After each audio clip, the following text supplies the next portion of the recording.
The recovery team found it months after planetary compliance was restored, pressed between finger bones that had calcified around it like a reliquary. Ration Chit Serial THM 847774-1CR-IMSON. The emergency grade marking still visible beneath layers of dried blood and industrial grime. The skeletal remains bore no identification plaque, no HAB block designation, no name. Only the chit remained, clutched with the desperate precision of someone who understood that in the Imperium, even death requires proper documentation. In a chaos invasion, survival is administered, not earned. This assessment emerges from sealed testimonies archived within Ordo Hereticus Vault Mortis Sanctus 7741, collected during post-incident debriefings following the fall and subsequent reclamation of Tertius Majoris. The source materials include Administratum recovery logs stamped with purity seals, Departmentum Monitorum casualty assessments, Arbeits incident reports, and the careful marginalia of shrine ledgers that survived the purification fires. Each document bears the authentication of 3 separate imperial agencies, creating a bureaucratic trinity that transforms individual suffering into statistical meaning. Tertius Majoris functioned as a mid-tier manufacturing world within the segmentum solar, its significance measured in tonnage rather than glory. Population at final census, 847 million souls distributed across 17 primary hive spires and their associated industrial complexes. Tithe grade exactis. Prima indicated superior compliance with imperial taxation quotas and recruitment obligations, a classification that brought both privilege and scrutiny. The planetary garrison comprised 2.3 million Planetary Defense Force personnel, supplemented by rotating Astra Militarum reserve companies, totaling approximately 400,000 additional troops. These numbers, preserved in triplicate within Administratum archives, established the ledger against which loss would be calculated. The ration distribution system operated through color-coded allocation administered by Departamento Monitorum stations throughout each hive spire. Green chits provided basic caloric intake for general laborers and their dependents, sufficient for survival, but calculated to maintain productive desperation. Amber chits granted skilled workers and minor functionaries access to protein supplements and vitamin additives, the difference between subsistence and strength. Crimson chits, reserved for administrative personnel and essential specialists, authorized preserved foods, medici supplies, and the small luxuries that distinguished cooperation from mere compliance. Each chit bore serial numbers linking individual consumption to work assignment, loyalty verification, and spiritual purity assessments maintained by Ministorum liaisons. 3 survivor testimonies illuminate the stratified reality of hive existence during the invasion period.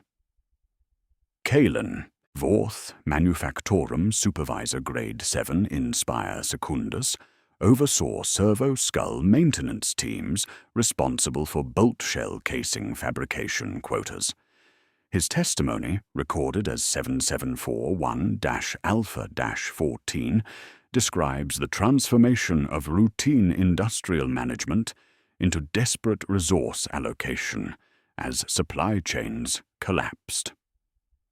Each morning began with the servo-skull tally, clicking across his desk like prayer beads. Each evening ended with the stamp of color into card stock that determined whether his workers ate or merely survived. The green feedstock rolls that sustained his labor crews grew thinner while amber allocations remained constant, a mathematical progression that required no explanation because explanations were not requested.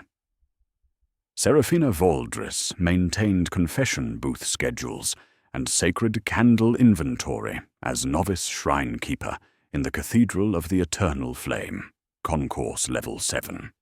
Her account, designated 7741-BETA-31, details the evolution of religious observance under siege conditions, particularly the implementation of emergency liturgical protocols designed to maintain morale during population sorting procedures.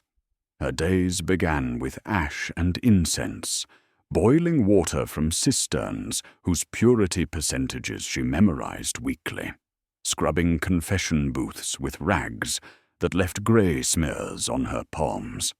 The faithful arrived in waves that matched shift klaxons, their sins catalogued with bureaucratic precision. Envy of better rations, uncharitable thoughts about superiors, hoarding of water, despair. 3 entries during the final week contained marginal sketches of a forbidden geometric pattern, hastily erased, but leaving impressions in the paper that forensic analysis would later classify as cult symbology. Vex Korath operated as an underhive water runner in pipeline sector K Delta, where the hive's circulatory systems lay exposed and patched with salvaged metal and fervent hope. His testimony, logged as 7741-Gamma-8, provides insight into black market adaptation and the informal economy that sustained life in sectors abandoned by official imperial administration.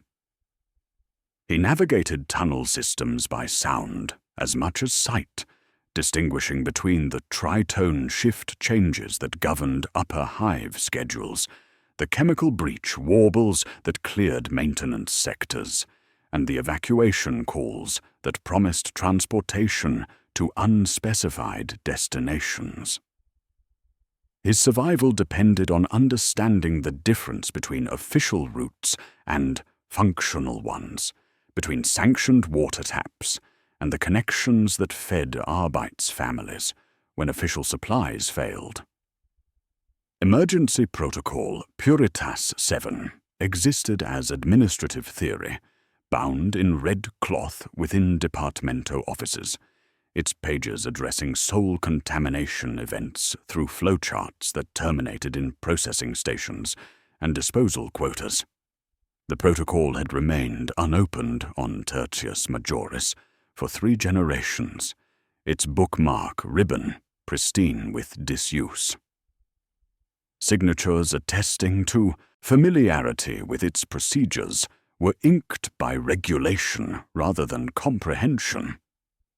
Evacuation siren patterns followed standardized imperial doctrine, single sustained tones for atmospheric hazards requiring shelter compliance, double alternating signals for population movement to designated assembly areas, triple rapid bursts for lockdown protocols, sealing blast doors, and initiating communication blackout. The protocol documentation expanded these basic patterns with additional signals for mass population processing, including contamination screening and spiritual purity verification, accessible only to senior administrative personnel and their commissariat liaisons. The invasion began during routine shift change at the conclusion of local day cycle 847. Point M, 41.234. Orbital auger arrays detected atmospheric anomalies consistent with unauthorized atmospheric entry, initially classified through standard threat assessment protocols as potential smuggling operations requiring Arbeit's investigation. The senior Auspex officer on duty observed perturbations against normal wind shear patterns, small and regular as administrative stamps. The notation employed neutral phrasing designed to avoid premature escalation. Atmospheric anomalies requiring investigation. Standard procedure involved PDF notification and preparation of intercept protocols for customs enforcement. In Manufactorum District Gamma 7, Supervisor Vorth completed daily production assessments 5 minutes behind schedule, dismissing his crews to mandatory catechism with promises that supply shortages would normalize when rail transport resumed normal operations. At the Cathedral of the Eternal Flame, Novice Valdris banked evening braziers and arranged confession documentation for morning administratum review, noting in her private ledger that oil supplies had been adulterated with cheaper substitutes that produced irregular flames. In Pipeline Sector K Delta, water runner Korath completed delivery contracts while monitoring tunnel acoustics for Arbeits patrol schedules, timing his routes against the familiar tritone that regulated hive circulation like a massive heartbeat. None reported unusual atmospheric conditions or visible signs of orbital intrusion during their final routine activities. The transformation from imperial order to survival calculus would emerge through administrative channels first, manifesting as revised quotas, altered schedules, and modified protocols, before becoming visible as material shortage or physical threat. By dawn of the following cycle, the atmospheric anomalies would acquire names, classifications, and threat assessments that would reshape every aspect of civilian existence on Tertius Majoris. The routine that had governed 847 million lives with mechanical precision was about to discover the difference between administration and reality, between survival as policy and survival as prayer. The atmospheric anomalies recorded during shift change evolved into administrative pressure within 72 hours, transforming Tertius Majoris from productive manufacturing world into fortress organism, preparing for unspecified siege. The hive responded to uncertainty through institutional reflexes developed across millennia of imperial administration, each department tightening protocols with mechanical precision that preceded conscious understanding of the threat. Supply convoys that had maintained punctual delivery schedules for decades began arriving hours behind manifest timestamps, their drivers citing checkpoint delays and route modifications without elaboration. Departamento Munitorum requisition forms, multiplied across administrative desks like bacterial cultures, each demanding increased production quotas, while material allocations decreased proportionally. The mathematics suggested stockpiling rather than shortage, preparation rather than crisis. Ministorum sermons extended beyond regulation duration, their themes shifting from routine spiritual maintenance toward fervent appeals for endurance during trials that remained officially unacknowledged. Administratum assessors approached deficit reports with concentrated attention, typically reserved for sacred texts, searching statistical variations for patterns that might reveal divine intention or bureaucratic conspiracy. Senior clerks who had processed routine shortfalls for years now examined each discrepancy as potential augury, their marginalia growing dense with calculations attempting to divine meaning from gaps between requisition and delivery. The numbers told stories that policy documents could not acknowledge directly. Arbeits patrol schedules stretched beyond optimal coverage parameters as personnel found themselves assigned to checkpoint duties that had not existed the previous week. Patrol routes that had followed predictable patterns for generations now incorporated random elements designed to disrupt established networks. The Commissariat initiated routine loyalty audits among PDF command staff and civilian supervisors, their interviews following standardized protocols that transformed casual conversation into formal assessment of spiritual purity and institutional reliability. Emergency Protocol Puritas 7 received its first administrative review in 37 years.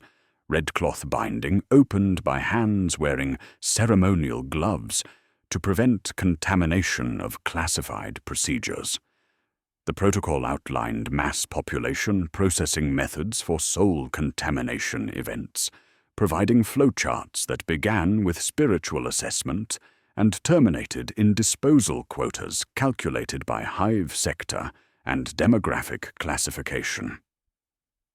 Departamento personnel responsible for implementation received sealed orders to familiarize themselves with processing station requirements, transportation logistics, and incinerator capacity specifications designed for population-scale operations. Supervisor Vorth discovered production quotas increased 17%, while raw material deliveries decreased by equivalent proportion, creating mathematical impossibility disguised as administrative challenge. His servo-skull maintenance teams worked extended shifts, while commissariat liaisons observed efficiency metrics with particular attention to waste disposal protocols. Green ration chits allocated to his crews maintained numerical consistency, while nutritional content decreased through substitution of synthetic proteins with cheaper alternatives that preserved caloric value while reducing strength and endurance. His workers adapted through desperation rather than capacity. Novice Valdris experienced confession queue lengths that extended beyond cathedral capacity, forcing implementation of emergency scheduling protocols that reduced individual confession time while increasing daily processing totals. The sins reported revealed increasing desperation among the faithful, theft of rations from family members, sale of sacred items for medical supplies, consumption of forbidden foods during fasting periods. Most disturbing were recurring dreams featuring geometric patterns that penitents described with consistent 8-pointed symmetry, their marginal sketches accumulating in her private ledger, with frequency suggesting either coordinated deception or genuine spiritual contamination.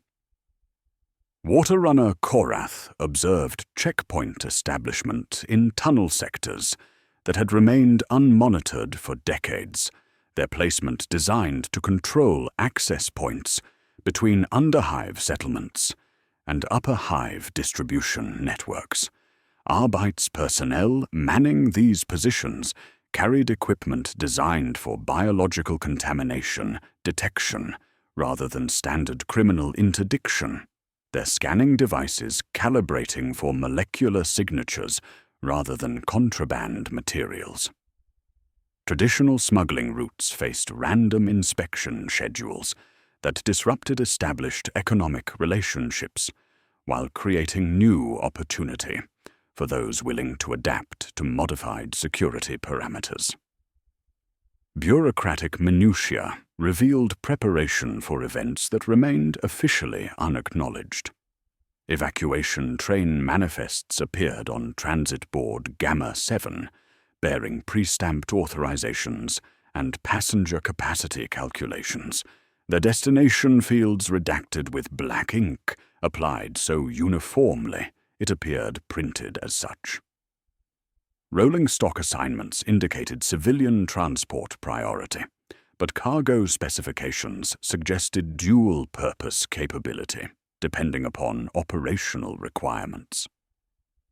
Medikey supplies previously distributed through civilian healthcare channels found themselves redirected to strategic reserves controlled by military logistics, their reallocation justified through emergency preparedness protocols, assuming mass casualty events requiring triage capabilities beyond normal hospital capacity. Administrative channels carried whispered references to sanctuary protocols among senior personnel. Conversations fragmentary but consistent in suggesting preparation for population relocation to protected facilities designed for extended isolation. Personnel assignments for sanctuary protocol implementation remained classified, but requisitions for ceremonial vestments, incense supplies, and ritual implements suggested Ministorum involvement in population processing procedures, combining spiritual assessment with physical relocation.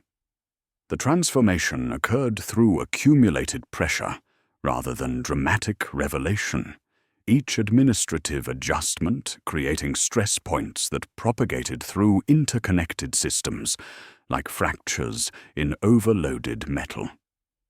Citizens experienced the tightening as longer queues, reduced rations, increased surveillance, and expanded mandatory observances. The hive organism prepared for crisis through institutional mechanisms that functioned regardless of individual understanding, their collective effect reshaping civilian existence in preparation for survival calculus that prioritized institutional continuity over individual preservation. By dawn of the third day, the machine had tightened sufficiently to convert routine imperial order into framework for population management under siege conditions. The evacuation schedules existed without destinations because function mattered more than geography. The sanctuary protocols accumulated weight without substance, promises of protection that could only be honored by first determining who merited salvation. The atmospheric anomalies recorded 3 days prior had evolved into institutional certainty by Invasion Eve, transforming administrative pressure into the framework for population management. The final shift cycle before catastrophe began with klaxons that maintained imperial precision, despite mounting evidence that precision itself had become a form of preparation rather than routine. Citizens emerged from hab blocks and descended into workstations, with movements governed by muscle memory, their compliance preserving the appearance of normal operation, while fundamental systems prepared for survival calculus. In Manufactorum District Gamma 7, Supervisor Vorth arrived to discover servo-skull diagnostic reports that documented mechanical anxiety through increased maintenance requirements without identifiable cause. His crews performed ritual oil blessings while discussing supply convoys that had failed materialization for 72 consecutive hours, their whispered conversations carrying the practiced discretion of imperial citizens who understood that speculation constituted potential heresy, yet whose survival depended upon information sharing that official channels refused to provide. Worker Hadrian mentioned doubled prayer requirements, implemented through Ministorum Liaison Directive, mandatory catechism sessions, extending shift duration without corresponding compensation adjustment. Worker Thessia noted that green ration chits now required additional verification stamps, bureaucratic friction increasing processing time while reducing actual nutritional distribution. The mathematics had become impossible. Production quotas increased 17%, while raw material deliveries decreased by equivalent proportion, creating administrative paradox disguised as industrial challenge. the servo skulls themselves displayed spiritual unease through error reports that followed no recognizable pattern, their cogitator systems generating diagnostic failures that suggested environmental stress exceeding programming parameters. Oil consumption increased without performance improvement, machine spirits responding to atmospheric pressure that transcended mechanical understanding. Vorth observed his crews spending additional time on maintenance procedures that revealed no identifiable faults, their technical expertise insufficient to address problems that existed beyond material causation. Across the hive in Shrine District Tertius, Novice Valdris opened confession booths to queues that extended beyond cathedral capacity, forcing implementation of emergency scheduling protocols that reduced individual confession time while increasing daily processing totals. The sins reported revealed consistent patterns, suggesting coordination rather than coincidence. Dreams featuring 8-pointed star configurations with geometric precision exceeding normal subconscious symbolism. Hoarding behaviors among citizens with no dependence requiring additional nutrition. Detailed escape fantasies involving tunnel systems and abandoned transit routes that suggested reconnaissance rather than imagination. Penitent after penitent described identical dream imagery with unnecessary detail, pressing palms together while speaking as though containing something that threatened to escape. Valdris recorded these confessions in her private ledger, the repeated 8-pointed motifs accumulating with frequency that suggested either coordinated deception or genuine spiritual contamination. Official confession forms received sanitized versions, while her personal documentation preserved the disturbing consistency of citizen reports. Cathedral incense supplies had been supplemented with industrial fumigants, whose chemical composition suggested decontamination rather than spiritual purification. The braziers burned with unnatural consistency, their flames maintaining uniform height and color that indicated regulated fuel delivery rather than traditional oil offerings. Ministorum personnel wore ceremonial masks during extended services, breathing apparatus designed for protection against airborne contaminants rather than symbolic spiritual discipline. Between confession sessions, citizens waiting their turn exchanged whispered speculation about sanctuary protocols that had acquired substance through repetition despite lacking official confirmation. The faithful spoke of sealed refuge beneath the Pilgrim's Causeway, where proper documentation would guarantee protection during unspecified trials.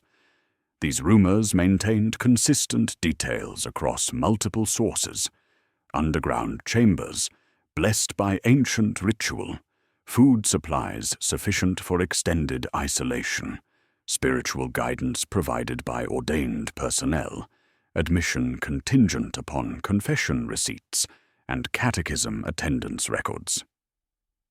Deep within Pipeline Sector K Delta, water runner Korath navigated tunnel systems that had acquired new markings during the previous 72 hours. Chalk symbols appeared on maintenance hatches and junction boxes with geometric patterns that resembled gang territory markers, but displayed mathematical precision exceeding typical underhive graffiti. The 8-pointed configurations repeated with frequency, suggesting coordinated placement rather than random vandalism, their positioning corresponding to access points that provided entry to upper hive distribution networks. Arbite's patrols that had maintained regular schedules through these sectors now avoided marked areas entirely, their route modifications creating surveillance gaps that experienced smugglers recognized as operational opportunities. Korath observed patrol timing adjustments that left specific tunnel segments unmonitored during predictable intervals, suggesting either corruption among enforcement personnel or orders from superior authority to maintain distance from marked locations. Patrol sergeants checked data slates before choosing alternate routes, as though avoiding the marks had been codified somewhere above their clearance level. Transit Board Gamma 7 had become a pilgrimage site where citizens gathered between shifts to study evacuation schedules that provided departure times calculated to the minute, but destination fields that remained uniformly redacted. Morning shift workers analyzed manifest information with desperate expertise, discussing boarding protocols and baggage restrictions, as though preparation might substitute for destination knowledge. Train capacity indicated civilian passenger priority, but cargo specifications suggested dual-purpose capability, depending upon operational requirements. The board updated hourly with new departure times extending into subsequent cycles, each refresh generating crowds that studied the information like sacred text. Citizens began carrying documentation portfolios, confession receipts, catechism attendance records, work performance assessments, medical clearance certificates. The bureaucratic compliance had transformed from routine requirement into survival preparation, each stamp and seal potentially determining access to transportation toward unspecified salvation. This phenomenon illuminated a fundamental rule of imperial civilian existence that would soon face systematic violation. Rumor functioned as unofficial logistics channel, when official channels failed to provide necessary operational information. Citizens had learned across generations to distinguish between speculation and intelligence, between hope and instruction, through survival instincts developed under imperial administration. The sanctuary rumors bore hallmarks of official dissemination, disguised as grassroots communication. Consistent terminology, logical progression of detail, practical information that suggested preparation rather than fantasy. Information flowed through confession queues, manufactorum shift changes, and underhive distribution networks with efficiency that exceeded official communication systems. Citizens shared evacuation procedures, sanctuary protocols, and survival strategies through networks that operated parallel to, but independent from, administrative channels.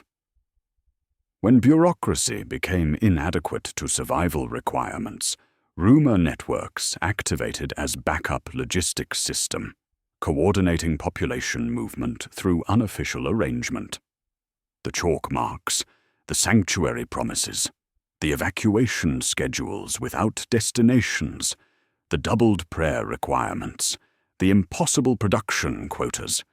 Each element functioned as component in population management system that operated through citizen cooperation rather than official compulsion. The machine had prepared its human components for processing through mechanisms that preserved appearance of normal operation, while fundamentally altering the relationship between individual survival and institutional priority. By evening shift change, the quiet before invasion had crystallized into framework for mass population sorting that would reveal its true purpose when emergency protocols activated. The evacuation trains promised transportation without destination because movement mattered more than arrival. The sanctuary protocols accumulated believers without revelation because faith provided more reliable compliance than knowledge. The chalk marks guided movement through systems that official authority had ceased to monitor directly, creating parallel infrastructure that functioned through arrangements that no one would admit to authorizing. Tomorrow would demonstrate whether the tightening machine had prepared protection or merely organized disposal, whether the whispered promises constituted salvation or sophisticated routing toward processing facilities that required both secrecy and faith to function efficiently. The ledger was prepared. The population was sorted. The sanctuary waited beneath the Pilgrim's Causeway, with locks newly oiled, and chambers whose capacity remained classified, for reasons that would become apparent when capacity limits faced testing.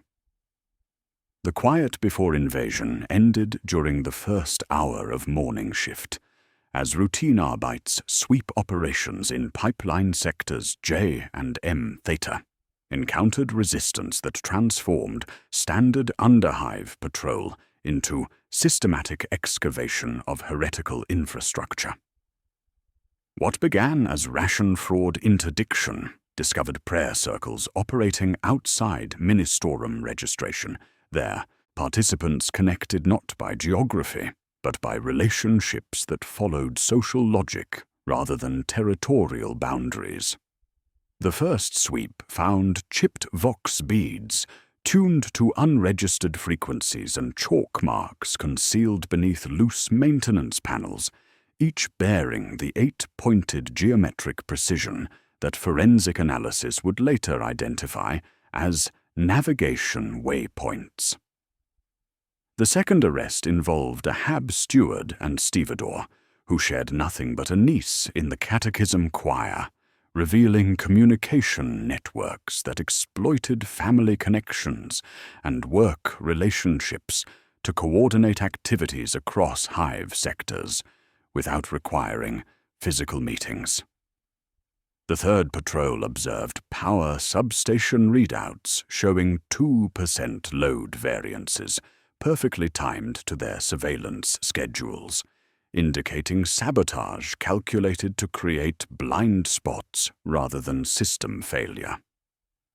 When administratum assessors mapped the discovered connections using quota flow analysis rather than street geography, the cult network resembled a ledger of relationships rather than territory. Coded messages embedded in work assignment modifications, personnel transfer requests functioning as operational orders, requisition forms serving as tactical communication between cells whose members had never shared physical space. The heretical infrastructure had parasitized imperial bureaucracy itself, converting administrative efficiency into coordination mechanism for activities that threatened the foundation of imperial control. Imperial response followed reflexive patterns developed across millennia of internal security management. Curfews tightened from evening restriction to daylight limitation, confining civilian movement to essential work duties under Arbeits escort. Catechism quotas increased from daily observance to hourly recitation, transforming spiritual discipline into surveillance mechanism that monitored citizen behavior through enforced congregation. Denunciation evolved from civic duty into primary virtue, with new parchment appearing on shrine doors, declaring that the emperor's gaze functions clearest when reflected through many eyes. Confession booths received trays for written statements, those who named neighbors receiving small stamps on documentation portfolios, indicating civic virtue that promised attention rather than additional rations. The ledger closed around the vulnerable first, because administrative systems always prioritize efficiency over equity. Citizens with green ration chits found compliance redefined as deficiency. Workers whose productivity metrics fell below optimal parameters despite reduced protein intake, facing interviews with commissariat adjutants who measured loyalty through breathing patterns and hesitation lengths. Unregistered migrants from failed agri-hamlets vanished into processing, a term that covered transportation and subsequent activities, depending upon where documentation trails terminated. In the Cathedral of the Eternal Flame, Novice Valdris witnessed her confessor implementing liturgical protocols that had remained theoretical until crisis demanded activation. Litany Ultima, the prayer of final gates, entered regular service rotation as spiritual prophylaxis against heretical contamination, its verses designed to reinforce doctrinal barriers through repetitive invocation of imperial truth. The prayer required congregation response at precise intervals, creating acoustic pattern that functioned simultaneously as worship and loyalty verification, identifying citizens whose participation lacked sufficient fervor for continued spiritual safety. Father Theron wore ceremonial vestments reserved for mortuary services, their symbolic significance suggesting preparation for spiritual death rather than renewal. His blessing gestures followed funeral rites rather than standard benediction, each motion calculated to remind the faithful that salvation required sacrifice, and that sacrifice often involved termination of previous existence. The chant carried cadence that flattened speech, turning fear into recitation, until meaning dissolved into sound, designed to mask activities conducted in cathedral sublevel chambers. Incense burned with chemical intensity, suggesting fumigation rather than sanctification. The burner vents angled toward the nave rather than altar to distribute antiseptic atmosphere throughout congregation areas. PDF liaisons arrived at Manufactorum Gamma 7, requesting 6 additional maintenance crews for autocannon mounts and power couplings, their personnel requirements reflecting escalating security demands. Supervisor Vorth provided names and shift rosters within hours.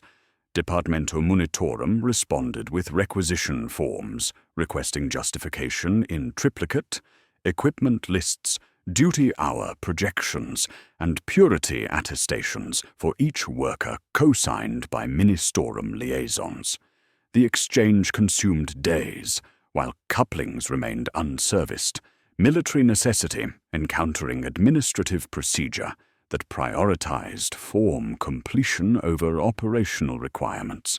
Forensic analysis provided bridge between rumor and mechanism, when Arbite's tech adepts scraped fragments from 8 pointed marks and discovered LHO ash mixed with machine oil and iron filings in ratios that created smears resistant to washdowns but invisible under red spectrum surveillance feeds. The symbols marked maintenance hatches aligned with service corridors, leading to secondary power substations, nodes unimportant enough to avoid constant oversight, yet essential enough that precise disruption would ripple into outages affecting sectors 2 zones away. Within 12 hours of discovery, 3 substations tripped offline in sequence that appeared like equipment fatigue until timing was analyzed against patrol reports. The chalk constituted navigation system rather than territory markers, guiding movement through hive infrastructure while avoiding official surveillance. Power grid modifications had been implemented gradually over months, suggesting planning that preceded atmospheric anomalies by significant duration. Each sabotage event created specific blind spots in surveillance coverage without triggering automatic repair protocols, enabling cult movement through sectors that appeared secure while actually functioning as controlled corridors for heretical activity. The 8-pointed patterns functioned as waypoints in 3-dimensional mapping system, utilizing maintenance tunnels, ventilation shafts, and service corridors to create parallel transportation network invisible to standard security monitoring. Transit Board Gamma 7 became focal point for citizen desperation as promised. Evacuation trains failed materialization despite posted departure schedules. Crowds gathered at dawn expecting transportation toward sanctuary destinations that remained officially classified, their documentation portfolios prepared according to rumored requirements for passenger manifest approval. Families carried confession receipts, catechism attendance records, and work performance certificates, each believing proper paperwork would guarantee evacuation priority. The morning shift brought hundreds whose faces displayed mixture of determination and growing comprehension that promises might not equal performance. Each scheduled departure time passed without engine rumble or air brake hiss. Arbeits personnel offered explanations following standard protocol for transportation delays, mechanical difficulties requiring technical assessment, scheduling modifications pending administrative review, passenger manifest verification, consuming additional processing time. The official explanations preserved appearance of temporary inconvenience while concealing systematic reallocation of civilian transport capacity. Private communications between Departamento Munitorum and PDF Command revealed rolling stock designated for civilian evacuation had been commandeered for munitions transport, passenger configurations stripped and replaced with cargo capacity for ammunition and supply distribution. Margin annotation on Munitorum dispatch stamped priority red stated, all civilian rolling stock reassigned to munitions, transport pending interdiction threat. Evacuation scheduling maintained for morale purposes, civilian movement to be managed via foot to designated processing centers. The evacuation trains existed as administrative fiction while actual rail transport served military necessity, leaving population dependent upon foot movement toward sanctuary facilities, whose locations remained classified for operational security. In pipeline sector K-Delta markets, waterrunner Korath observed economic adaptation through informal networks operating parallel to official distribution systems. Citizens traded ration chits for medical supplies, work tools for transportation assistance, information for protection services. Among currency circulating, through these transactions appeared coins bearing 8-pointed star imagery, so weathered that casual observation might mistake heretical symbology for solar iconography, consistent with imperial religious tradition. Korath pocketed one such coin during routine delivery payment, its metal surface worn smooth by countless transactions that had distributed heretical materials through economic activity without triggering recognition from citizens who handled the currency daily. The coin's smooth, cool surface contrasted with tunnel grime, its design suggesting manufacturing rather than modification, indicating systematic production and distribution through channels that penetrated legitimate commerce. Its presence demonstrated cult infiltration of basic economic systems sustaining civilian survival. The accumulated pressure revealed fundamental contradictions within imperial administrative systems designed for stability rather than adaptation. Law enforcement responses that functioned during normal conditions created additional vulnerabilities when applied to crisis situations, exceeding standard operational parameters. Increased surveillance generated information volumes, overwhelming analysis capacity. Tighter restrictions created enforcement requirements, exceeding available personnel. Elevated security measures produced citizen behavior, resembling heretical activity regardless of actual loyalty. Lore purchased time through administrative friction that delayed rather than prevented heretical activity, creating appearance of control while cult networks adapted to modified conditions through patient exploitation of bureaucratic gaps. The chalk sigils provided navigation through sectors where increased patrols created predictable surveillance patterns. Power substation damage enabled communication through channels. Security monitoring could not penetrate. Worn coins distributed heretical symbology. Through economic transactions, officials could not intercept without destroying commerce, sustaining civilian survival. By evening shift change, first cracks in imperial control had revealed structural problems exceeding local administrative capacity to address. Civilian transport had been sacrificed to military necessity. Without alternative evacuation procedures, spiritual discipline had escalated to psychological pressure, generating compliance through fear rather than faith. Security measures had created enforcement requirements, consuming resources needed for actual protection against heretical infiltration. The Litany Ultima echoed through cathedral chambers with mechanical precision, suggesting ritual rather than worship. Its verses repeated until meaning dissolved into sound, designed to mask processing activities requiring spiritual justification. Tomorrow would test whether imperial control mechanisms could adapt to crisis conditions, or whether pressure of maintaining order would accelerate the collapse they were designed to prevent. Evacuation trains that never arrived had revealed transportation priorities, placing military logistics above civilian survival.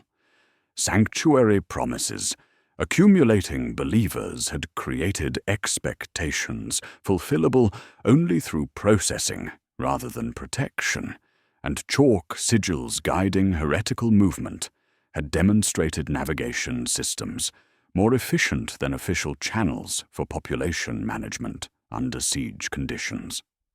Lore had purchased time, not safety, and the time purchased was running out.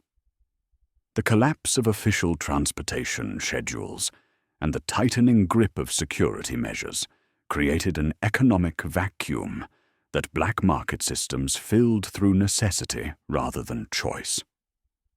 The survival tax, previously extracted through tithes and labor quotas, now demanded daily payment in tools, health, and moral compromise. Amber ration chits evolved from administrative tokens into hard currency, their value fluctuating according to desperation rather than regulation. Citizens whose bodies had adapted to imperial nutritional mathematics now faced calculations that prioritized basic function over strength, metabolic efficiency, replacing endurance as the primary survival criterion. Supervisor Vorth confronted this reality when his youngest child developed respiratory symptoms that transformed routine parental concern into crisis requiring resources beyond official allocation. The cough began as minor irritation dismissed as atmospheric dust from increased industrial activity, but progressed within days to breathing difficulties that whistled on each exhale. Departamento medical facilities demanded purity certification before providing treatment, documentation requiring commissariat verification of family loyalty, extending 3 generations into genealogical records. The certification process consumed weeks, while respiratory distress increased, creating temporal pressure that forced Vorth into economic calculations, violating imperial regulation while preserving imperial life. Payment for expedited medical attention extracted irreplaceable precision tools from his manufactorum assignment, micro-calipers, essential for servo-skull maintenance, whose loss would compromise production quotas and invite commissaria investigation. The Medici corpsman, operating from a storage closet behind a cracked screen, dispensed amber syrup after examining the child through equipment that suggested field conditions rather than civilian health care. The choice reduced to immediate survival versus long-term compliance, mathematical equation with no solution satisfying both imperial duty and parental responsibility. Underground tunnel networks managed by water runner Korath experienced population pressure exceeding infrastructure capacity as citizens sought alternatives to failed official systems. Pipeline sectors designed for maintenance access accommodated refugee streams whose movement followed economic logic rather than residential patterns. Families carrying documentation portfolios, possessions, and ration reserves moved through passages whose original purpose had been industrial service rather than human habitation. Korath's routes, once solitary, grew crowded with citizens who had discovered that rumors traveled farther than trains, their desperation driving them underground, where chalk arrows had multiplied since the Arbite's sweeps. Corruption crystallized as evolutionary adaptation rather than moral failure, when institutional systems proved inadequate to crisis conditions, requiring flexibility exceeding regulatory parameters. Manufacturing supervisors skimmed production quotas to create reserve supplies for family emergencies, their accounting modifications invisible within statistical variations acceptable to administratum oversight. Arbite's personnel, overwhelmed by new checkpoints and insufficient manpower, traded curfew exemption wrist strips for intelligence about cult activity, information exchanges that provided operational advantages while generating unofficial revenue streams. Ministorum acolytes discovered shrine floor sleeping rites commanded significant payment from citizens whose hab block assignments had been compromised. Cathedral chambers designed for worship, accommodating overnight occupation by families whose documentation granted spiritual sanctuary, while administrative processing determined housing allocation. Among smuggling networks operating through tunnel systems appeared hand-drawn maps of Pilgrim's Causeway, undercroft bearing pristine Aquila seals that suggested official authorization, despite circulation, through unofficial channels. The maps provided detailed architectural information, including chamber dimensions, access routes, and capacity specifications for underground facilities, whose existence had been rumored but never confirmed through official documentation. Navigation details included ventilation systems, water sources, and storage areas designed for extended occupation by large populations, their passages labeled with Ministorum terminology rather than maintenance codes. The map's authenticity appeared suspicious through examination, revealing paper stock and ink composition consistent with current administratum supplies, rather than archival materials expected for historical documentation. The Aquila seal displayed crisp impression suggesting recent application rather than aged authentication, its wax still carrying grit that felt fresh beneath fingertips. Korath pocketed one copy without payment, the same instinct that had led him to collect the weathered 8-pointed coin days earlier. Official documentation that appeared freshly manufactured raised questions about authorization channels and intended distribution among civilian populations seeking sanctuary information. Physical contamination signs manifested throughout hive sectors as skin lesions among manufacturing workers whose exposure to industrial chemicals had increased due to safety. Protocol modifications, prioritizing production over protection. The lesions appeared along glove lines with angry symmetry, their timing correlated with switches to cheaper oils, whose composition remained unspecified in supply manifests. Ventilation systems carried unusual odors described as sweet copper scent mixed with organic decay. Atmospheric contamination suggesting environmental changes exceeding normal industrial pollution. Vermin infestations appeared in previously clean sectors, sleek shapes exhibiting behavioral modifications and physical characteristics inconsistent with native species, their presence in archive stacks and behind confessionals indicating systematic rather than random infestation.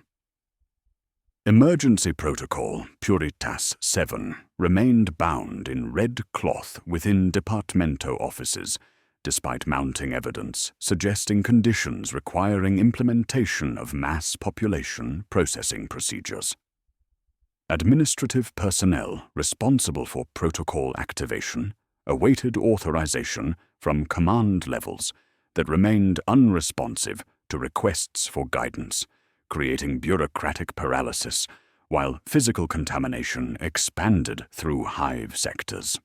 The protocol existed as theoretical framework without practical application, its flowcharts and disposal quotas remaining academic exercise, while reality demanded immediate response.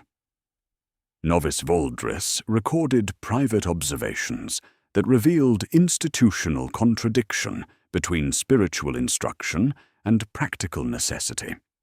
Her marginalia noted increasing frequency of sermons, emphasizing purification through suffering, theological justification for nutritional restriction as spiritual discipline rather than resource shortage.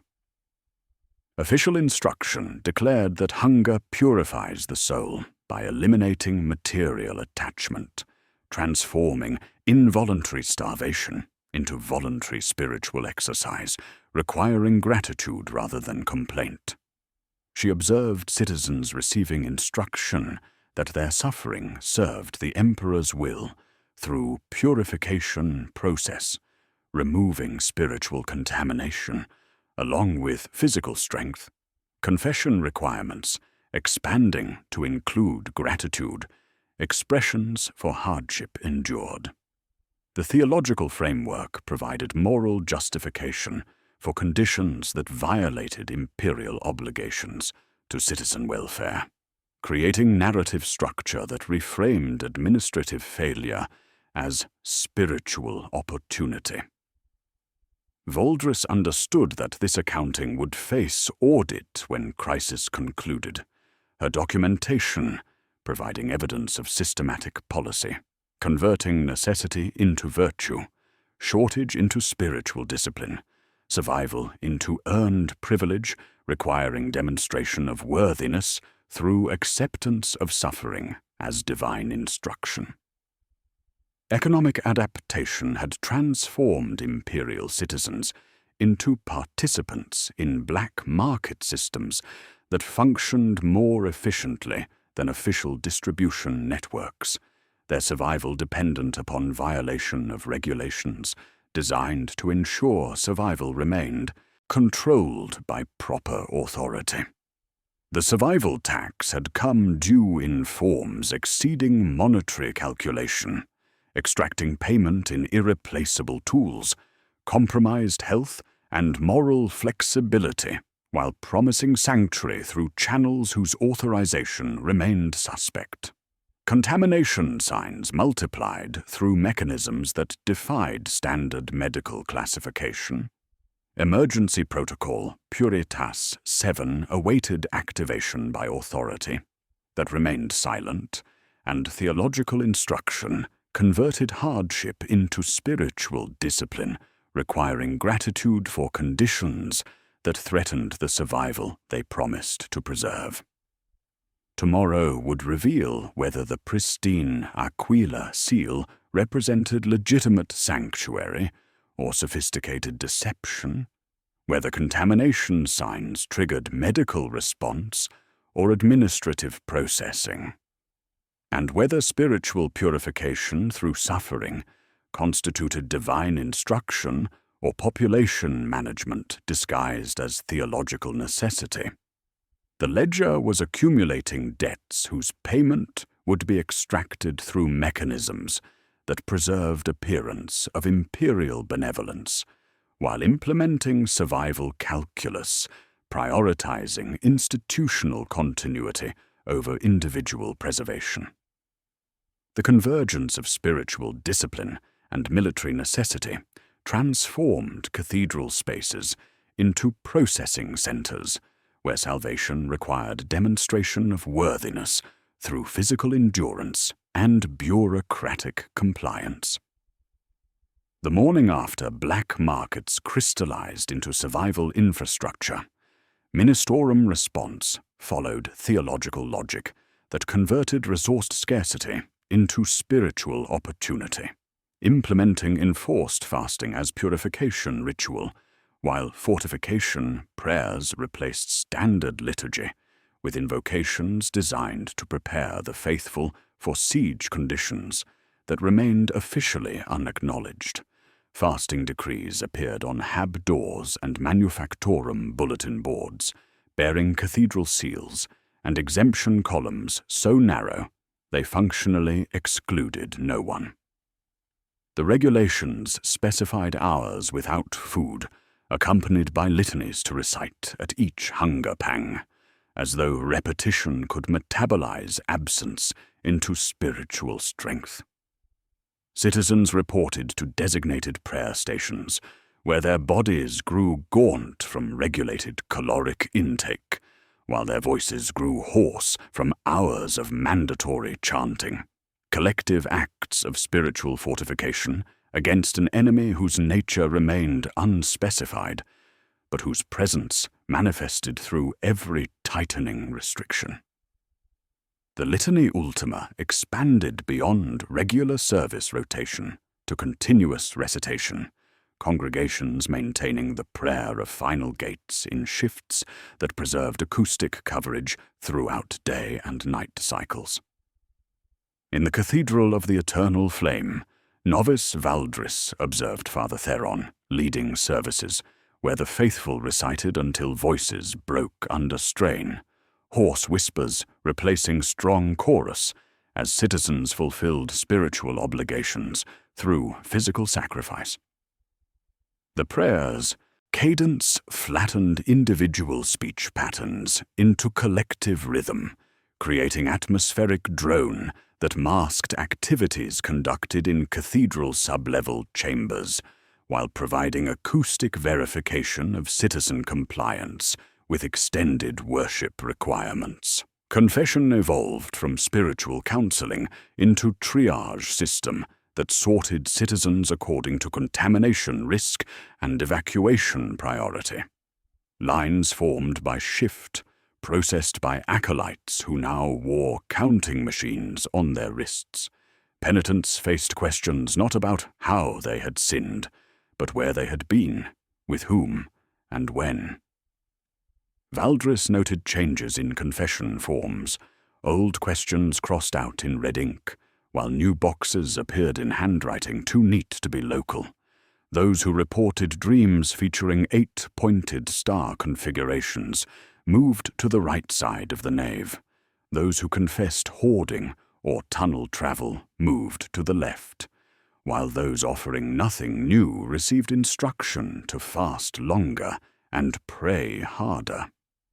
The confessional booth accumulated written statements rather than spoken absolution, paper trails creating permanent records of citizen loyalty, suitable for administrative review by authorities whose theological expertise remained unspecified. Each citizen received stamps on confession receipts, corresponding to spiritual purity classifications that would determine sanctuary access, the documentation system converting individual absolution into bureaucratic sorting mechanism designed for mass population processing. Shrine courtyards acquired secondary function as PDF muster points, where military conscription merged with religious observance, transforming recruitment into spiritual calling that promised salvation through service. Commissars conducted heresy audits using forms originally designed for equipment inventory, their assessment criteria measuring loyalty through responses to standardized questions about faith, family, and willingness to sacrifice individual survival for imperial necessity. The forms retained columns for caliber, issue date, and serial number, single stamps relabeling them for creed compliance, catechism attendance, and doctrine variance. Boxes once used for repair disposition now accepted outcomes like reprimand, reassignment, and removal. Supervisor Vorth received conscription notice during morning shift change, his assignment to Labor Battalion accompanied by promises that his family would receive ecclesiastical evacuation priority through channels more reliable than civilian transport that had proven non-existent. The conscription document bore ministorum seal alongside PDF authorization, suggesting coordination between military necessity and spiritual authority that created obligations transcending normal employment contracts. An ecclesiastical clerk attached documentation promising evacuation priority for his dependents, contingent upon clean confession receipts and sustained spiritual compliance, the stamp bleeding slightly through, the page with aquila, crisp and fresh.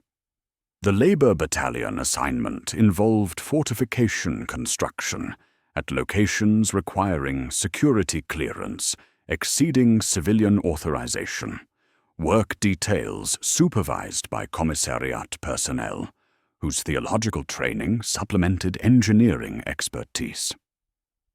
Vorth understood that ecclesiastical evacuation priority constituted promise rather than guarantee, family safety dependent upon his continued service in construction details, whose purpose remained classified, while the mathematics of survival remained deliberately obscured through theological framework that converted military service into religious obligation, requiring faith rather than comprehension. Between musters, visiting preacher took the pulpit wearing travel-stained robes and chain that placed him within ministorum hierarchy, but under no local authority. His sermon moved like logistical plan disguised as parable, speaking of refuge fashioned by ancestral faith beneath Pilgrim's Causeway, chambers where the emperor's breath flowed through stone and proper documentation guaranteed protection during trials whose nature remained unspecified. He provided procedures rather than directions, present clean confession receipts, obey cue marshals, trust that doors would open in proper sequence. The congregation murmured assent while soldiers filed past the font, touching water and iron in identical motions as acolytes recorded names and distributed documentation slips to mothers carrying children. The sanctuary promises accumulated architectural detail through repetition, infrastructure specifications matching hand-drawn maps circulating through smuggling networks, while adding capacity calculations and operational procedures suggesting extensive underground facility designed for extended population isolation. food storage, water purification, medical facilities, and spiritual guidance areas exceeded typical cathedral construction, while remaining consistent with Emergency Protocol Puritas 7 requirements for mass population processing during soul contamination events. In tunnel networks, water runner Korath adjusted to refugee traffic that had grown beyond sustainable capacity, families moving single file along pipe runs while carrying documentation portfolios as though stamped vellum could substitute for breathable air. At access points beneath Pilgrim's Causeway, ancient doors had acquired maglock housings with bright serial plates, their paint unpeel and power cables routed through channels that bypassed standard electrical distribution. The locks hummed with energy, suggesting independent power source designed for autonomous operation during grid failures. Guards at processing stations wore ecclesiastical grey with sidearms bearing Arbites markings, their authority spanning both spiritual and civil jurisdiction. Scribes checked each paper and pressed wax badges to approved wrists, the Aquila impressions crisp and ungrime, suggesting manufacture rather than age. Processing efficiency indicated established procedures rather than improvised response, documentation review following standardized criteria that sorted citizens according to classifications corresponding to different undercroft sections with varying capacity and amenity levels. Emergency Protocol Puritas 7 received classified addendum that expanded original mass population processing procedures to include contamination stage identification, culling threshold calculations, and incense quotas for spiritual cleansing operations designed to maintain morale during elimination procedures. The expanded protocol introduced Vox Code Mortis Sanctus as override signal granting emergency authority to designated personnel during soul hazard conditions, administrative mechanism suspending normal command structures while implementing population management through theological justification. The protocol addendum specified contamination stages progressing from spiritual doubt through heretical sympathy to active collaboration, each stage corresponding to processing procedures ranging from intensive catechism through isolation to disposal through methods preserving appearance of natural causes. Culling thresholds provided mathematical frameworks for determining acceptable loss ratios during population sorting, calculations balancing resource conservation against maintaining sufficient labor capacity for essential operations. Incense quotas supported spiritual cleansing operations, combining fumigation with ritual purification, chemical components designed to mask odors associated with mass processing, while providing theological justification for atmospheric modification during elimination procedures. Vox Code Mortis Sanctus represented administrative innovation, converting theological authority into operational command structure, enabling designated personnel to implement emergency protocols through spiritual justification that bypassed normal imperial command hierarchies.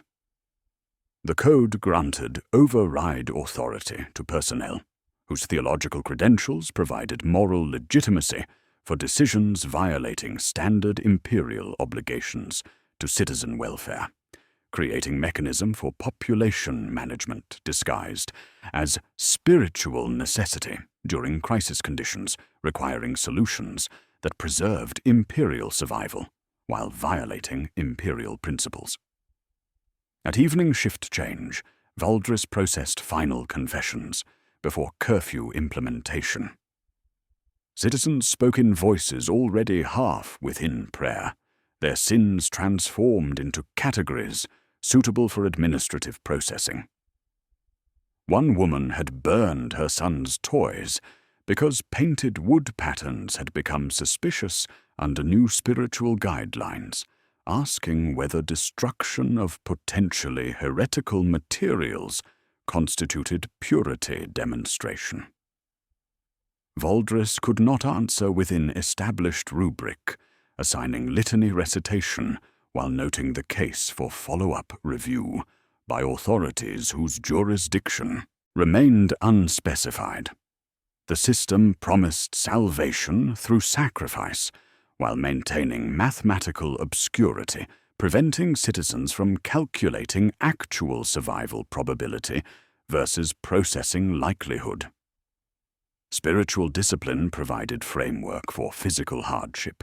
Theological instruction converted resource scarcity into purification opportunity, and sanctuary promises created compliance with processing procedures that sorted population according to criteria remaining classified for operational security. Citizens received promises proportional to their usefulness, while elimination procedures acquired moral justification through spiritual narrative, converting administrative necessity into divine instruction. When Valdris reached for dismissal bell, its tone matched for one breath the frequency described in the classified addendum. Low sustained note not listed in standard municipal siren tables. The rehearsal of Mortis Sanctus had begun through closed channels, testing override systems that would determine whether sanctuary meant protection or elimination when doctrine and desperation converged. Tomorrow would reveal the true capacity and purpose of Pilgrim's Causeway Undercroft, and who controlled the voice that could open and close gates designed to process population through mechanisms requiring both secrecy and faith to function efficiently. The machine of faith and force stood in alignment, each component accepting pressure it had not been designed to bear, while maintaining appearance of imperial benevolence. The pulpit and muster roll had merged into single instrument for citizen processing, their fate dependent upon documentation whose authenticity remained suspect, and authority whose legitimacy required faith rather than verification. The atmospheric anomalies that had driven weeks of administrative preparation crystallized into kinetic reality during the third hour of morning shift, as orbital bombardment transformed theoretical threat into percussive instruction across the agricultural zones, beyond Tertius Majoris. War arrived first as subtraction. Vox returns, thinned to static, auger feeds filled with interference patterns, matching no operational manual, and then the sky ceased to be sky. Traitor flotilla silhouettes occluded daylight with orbital plates and transport hulls, their interdiction pattern precise enough to deliver ordnance by grid coordinate, while severing communication with neighboring systems. The Heretic Guard forces achieved planetfall along irrigation lines that transformed aqueducts into supply routes and grain silos into ammunition depots, their landing zones selected for agricultural designation that had rendered them strategically invisible to defensive planning. Artillery began systematic instruction of hive perimeter positions, each impact calculated to demonstrate superior firepower while preserving infrastructure required for subsequent occupation rather than her destruction. The mathematics of siege had begun, and the ledger would be balanced through population rather than territory. Tertius Majoris responded as fortress organism, whose defensive reflexes had been encoded through millennia of imperial siege doctrine, transit corridors automatically sealing to create kill zones where heavy stubbers could deliver controlled sentences through firing slits cut into shuttered commercial frontages. Hab spires shed ornamental facades to expose sensor masts and Vox arrays, their communication equipment repurposing for targeting data collection, while windows went black, then blind, then armored. Pilgrimage routes that had served spiritual traffic for generations acquired tactical significance as evacuation arteries, their wide thoroughfares marked with ash arrows and lane designations under Ministorum traffic control. Departamento Munitorum response followed established protocols that prioritized military effectiveness through resource reallocation orders bearing the neat brutality of stamped edicts. All rail transport capacity faced immediate requisition for munitions distribution, passenger configurations torn out, and benches stacked beside platform columns, while the couplers received replacement with cargo locks designed for ammunition transport. Civilian movement faced restriction to foot traffic along designated pilgrimage routes under Arbeits escort, the administrative phrasing describing sanctuary intake processing to disguise the conversion of worship paths into population funnels. Transit Board Gamma 7 continued refreshing departure times that had lost all connection to material reality, the evacuation schedules functioning as administrative fiction while rolling stock moved shells and power cells rather than citizens. The trains that had never materialized revealed their true purpose through manifest modifications that had been theoretical from inception, their passenger promises serving population management rather than transportation commitment. It remained cheaper to print hope than explain arithmetic. PDF forces held initial assault waves through defensive positions constructed by labor conscript fortification details, their resistance following tactical doctrine designed to trade space for time while preserving core defensive capabilities. Supervisor Vorth's battalion had unknowingly created interlocking fields of fire and fallback positions that channeled enemy advance through predetermined corridors, where artillery achieved maximum effectiveness against concentrated targets. The defense maintained coherence until critical junction points buckled under heretic infiltration that exploited chalk-marked navigation routes dismissed as gang territory markers. Power Substation Beta 12, flagged weeks earlier with 8 pointed sigils that Arbeits patrols had avoided through professional indifference, failed during a critical redeployment cycle. Gate servos at Transfer Lock K stalled open on emergency bypass, converting troop movement corridors into civilian backflow channels. Surveillance grids experienced 19-minute blackouts that provided enemy mortar teams sufficient time to establish firing positions, targeting 3 PDF command posts and a commissariat liaison office. The chalk sigils revealed their purpose as tactical coordination system, enabling systematic infiltration of defensive infrastructure through routes that official security had ceased monitoring. Emergency blackout protocol engaged across 12 spires in rolling patterns that denied targeting data while preserving core systems, planned darkness falling with discretion that resembled mercy until population movement began. Lumens died street by street, while Auspex emissions dropped, and secondary cogitator stacks throttled to minimal cycles.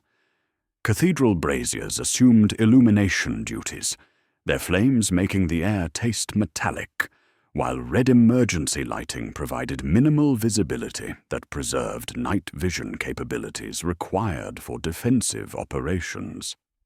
The Litany Ultima maintained acoustic coverage throughout the transition, chanted voices growing louder in darkness, as though collective recitation could shore spiritual barriers against enemies that fed on attention. Citizens moved through crimson-lit passages where architectural features became uncertain and navigation required memory rather than sight, their voices creating rhythm that coordinated mass movement while maintaining spiritual discipline during evacuation procedures resembling pilgrimage rather than retreat. 3 witness streams converged on Pilgrim's Causeway, drawn by identical promises distributed through different channels, but originating from coordinated authority whose legitimacy remained unspecified. Labor conscripts, including Supervisor Vorth, moved from fortification positions under ecclesiastical evacuation priority, their military service earning family protection through sanctuary access, contingent upon documentation compliance. His battalion received orders for fortification reinforcement and intake gate maintenance at the causeway, ecclesiastical clerks having pressed wax badges onto dependent family members, promising evacuation priority through timely compliance. Shrine refugees led by novice Voldris followed pilgrimage routes designated for sanctuary intake processing, their confession receipts and catechism attendance records providing authorization for undercroft access according to procedures established through visiting preacher instruction. Voldris received assignment from confessional triage to queue management at the causeway's south approach, issued counting machines and criteria lists that prioritized documentation verification over compassion. She observed incense burners receiving refills from drums labeled fumigant, the chemical scent fighting human odors from citizens who had traveled too far believing in proper paperwork. Tunnel guides, including water runner Korath, shepherded Underhive, populations through chalk-marked navigation routes that avoided PDF defensive positions while providing access to Causeway Undercroft through maintenance systems whose maglock seals hummed with independent power sources. The 8-pointed geometry had multiplied throughout tunnel networks, no longer rumor, but functional language guiding movement through hive infrastructure. At final service ladders leading to Undercroft access, Korath discovered maglock seals, bright as recruitment posters, and cables pulsing with rhythms separate from municipal power distribution. Pilgrim's Causeway itself spanned the industrial gorge as Bridge Cathedral, whose ancient stone interleaved with modern steel, devotional reliefs half buried under floodlight brackets now extinguished by protocol. Built for processions rather than surges, the structure accommodated both through population density exceeding design parameters. Incense pooled in low areas, while diesel fumes and human heat rose, vox casters alternating catechism with procedural instruction, directing citizen flow through checkpoints where ecclesiastical personnel verified documentation, while Arbites maintained order through presence rather than enforcement. Processing efficiency indicated established procedures rather than improvised response, citizen movement managed through systems prepared for population-scale operations disguised as spiritual sanctuary. Gates at Undercroft arches displayed their new maglocks like fresh wounds, promising organized atmosphere beyond barriers, whose true capacity remained classified. Citizens pressed forward through darkness, carrying documentation portfolios, as though a stamped vellum could substitute for breathable air, their faith providing navigation where sight failed. Artillery notes stitched overhead with mechanical precision, while distant impacts marked enemy advance through outer districts. Emergency blackout rolled across the causeway in deliberate waves, extinguishing spanlights and flood lamps, until planned darkness met unplanned faith in convergence that tested sanctuary promises against processing capacity. Citizens moved as though darkness provided guidance, pressing documents forward as if paper possessed luminescent properties. Standard municipal sirens maintained their familiar patterns until sudden cessation that cut all emergency signals mid-wail, perfect silence replacing coordinated warning systems. The absence created acoustic vacuum, filled only by thousands of breathing citizens, living mechanisms suspended between walls, whose purpose had shifted from worship to processing. Technical personnel consulted emergency manuals without discovering reference protocols for communication system failure during active siege conditions. The unfamiliar tone began as subsonic vibration felt through boot soles before becoming audible as low sustained note that carried through hive infrastructure without electronic amplification. The sound possessed qualities absent from operational manuals, frequency and duration, suggesting purpose beyond standard municipal communication while remaining outside established emergency protocols. It resonated with maglock housings and made braided cables hum in sympathy, acoustic phenomenon utilizing architectural resonance rather than powered broadcast systems. Citizens paused in their sanctuary approach, heads tilted as though listening for instruction in language they recognized without comprehension. Valdris felt vibration through cathedral stone. Vorth's prybar trembled in his hands, and Korath observed Arbites exchanging glances with mutual recognition of professionals hearing commands they had not been briefed to receive. The tone announced authority without declaring source, gates beginning to cycle in sequence, too smooth for improvisation. Technical manuals contained no reference, but classified addenda did. The stage was prepared for activities that would be called order, mercy, or something requiring new definitions learned in darkness, where sanctuary promises faced testing against processing reality. Tomorrow would reveal whether the unauthorized signal represented salvation or elimination, and who controlled acoustic systems capable of bypassing electronic infrastructure to coordinate population management through frequencies felt rather than heard.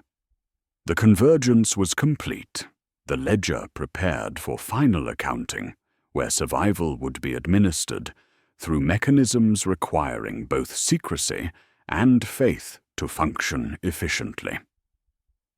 The unfamiliar tone ceased as mechanical systems engaged throughout Pilgrim's Causeway infrastructure, converting Bridge Cathedral from pilgrimage destination into processing facility operating beyond architectural capacity.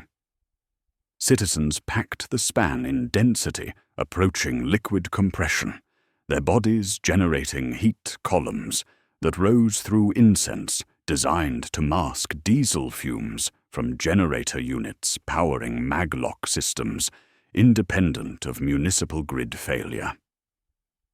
Voxcasters, mounted on Gothic buttresses, alternated between catechism recitation and queue management instructions, creating acoustic confusion that required navigation through sound rather than sight, as emergency blackout protocol maintained operational darkness. The undercroft gates displayed fresh maglock housings, whose bright serial numbers contrasted with weathered stone carved by artisans whose bones had long since fertilized agricultural zones now under artillery instruction. Power cables bypassed municipal conduits through independent circuits buried in rockcrete their humming indicating continuous operation rather than emergency activation. Citizens pressed forward, carrying documentation portfolios, as though stamped vellum possessed protective properties, their faith providing navigation where illumination had been systematically denied. Supervisor Vorth's family advanced through crowds guided by ecclesiastical evacuation priority, documentation, his wife presenting confession receipts while their child struggled with respiratory symptoms that whistled through atmospheric contamination. The wax seals applied to verified wrists felt warm against skin, their consistency suggesting recent manufacture rather than traditional ceremonial materials aged through proper ritual preparation. Processing efficiency indicated established procedures rather than improvised response. Citizen movement managed through systems designed for population-scale operations, disguised as spiritual sanctuary. Father Theron operated documentation verification station, wearing vestments that novice Valdris recognized, with growing comprehension as mortuary rather than protective, his ceremonial robes designed for funeral rites rather than sanctuary blessing. His blessing gestures followed transition protocols for souls departing rather than arriving, each motion calculated to prepare citizens for processing rather than protection. The incense burning throughout causeway chambers carried chemical composition, suggesting fumigation rather than sanctification, its acrid sweetness designed to mask odors associated with mass processing operations requiring atmospheric modification. Water runner Korath guided final refugee streams while examining documentation whose authenticity had become questionable under emergency lighting conditions. The Aquila seals impressed on sanctuary maps displayed manufacturing precision exceeding traditional imperial bureaucracy, their pristine condition suggesting recent production using equipment designed for mass distribution rather than individual authentication. His experience with black market transactions enabled recognition that genuine imperial documentation accumulated wear patterns absent from materials circulating through official channels, the counterfeit nature revealed through excessive quality rather than obvious defects. Reality fractured during processing operations as cultists emerged from maintenance systems whose access had been coordinated through chalk mark navigation invisible to official security monitoring. The 8-pointed sigils revealed their tactical function when heretic infiltrators materialized from service tunnels and utility conduits following routes that paralleled causeway infrastructure through passages dismissed as gang territory by Arbite's patrols whose professional avoidance had created systematic vulnerability. A maintenance hatch near the northern abutment burst open, disgorging figures whose movement displayed coordination exceeding spontaneous uprising. Additional access points activated in sequence, guided by geometric patterns that had been dismissed as vandalism until their navigation function became apparent through synchronized assault timing. Reality distorted as something with excessive appendages phased through solid barriers, its passage leaving atmospheric contamination that cut through incense with sweet metallic tang settling under tongues like old blood. PDF defensive positions disintegrated when standard ammunition proved ineffective against entities that existed partially outside material space, their anatomy adapting to ballistic trauma through mechanisms violating imperial tactical doctrine. Commissar Valdek discharged his bolt pistol toward the entity, before disappearing beneath citizen stampede, as panic converted orderly processing into chaotic surge toward Undercroft gates, whose maglock seals remained engaged despite emergency conditions requiring evacuation access. Emergency bells triggered blackout protocol implementation as illumination died in rolling patterns that preserved essential systems while denying targeting data to enemy forces. The world contracted to scent and touch as citizens navigated through darkness, where diesel generators maintained power to processing systems that controlled sanctuary access. Hands pressed against steel barriers whose surfaces retained warmth from continuous activation, their heat suggesting activities beyond normal sanctuary operations. Above chaos, Arbeitsvox communication cut through interference with authority, bypassing normal command hierarchy. Mortis Sanctus authorization confirmed. Sanctuary seals activated.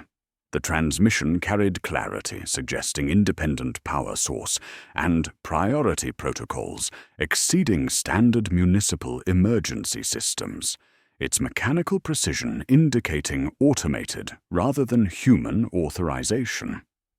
The Undercroft gates sealed with finality, suggesting permanent rather than temporary closure, their cycling coordinated through centralized control, functioning beyond local command authority. Citizens trapped outside Undercroft access faced entities whose reality's distortion expanded through areas where physical laws required negotiation rather than compliance. Clawing against metal barriers produced percussion patterns, suggesting desperation rather than tactical assault. Exterior sounds, penetrating steel through ventilation systems, connecting sealed chambers with spaces where survival had become temporary condition pending processing completion. Interior acoustic conditions maintained artificial calm through litany, Ultima chanted on command, collective prayer, providing coordination while masking sounds from activities requiring spiritual justification. Flash of promethium illuminated the gorge as flamer units engaged entities, exceeding imperial tactical parameters, brief light revealing scope of containment operation, disguised as sanctuary protection. The illumination penetrated Undercroft chambers through ventilation systems, momentarily exposing interior architecture designed for population processing rather than spiritual refuge. Citizens observed chamber configuration, optimized for crowd control rather than worship, documentation verification stations rather than confession facilities, disposal systems whose capacity exceeded normal cathedral requirements. Valdris pressed against sealed barriers, while wax identification liquefied from heat generated by bodies compressed beyond sustainable density. Her liturgical training enabling recognition that sanctuary seals functioned to contain rather than protect.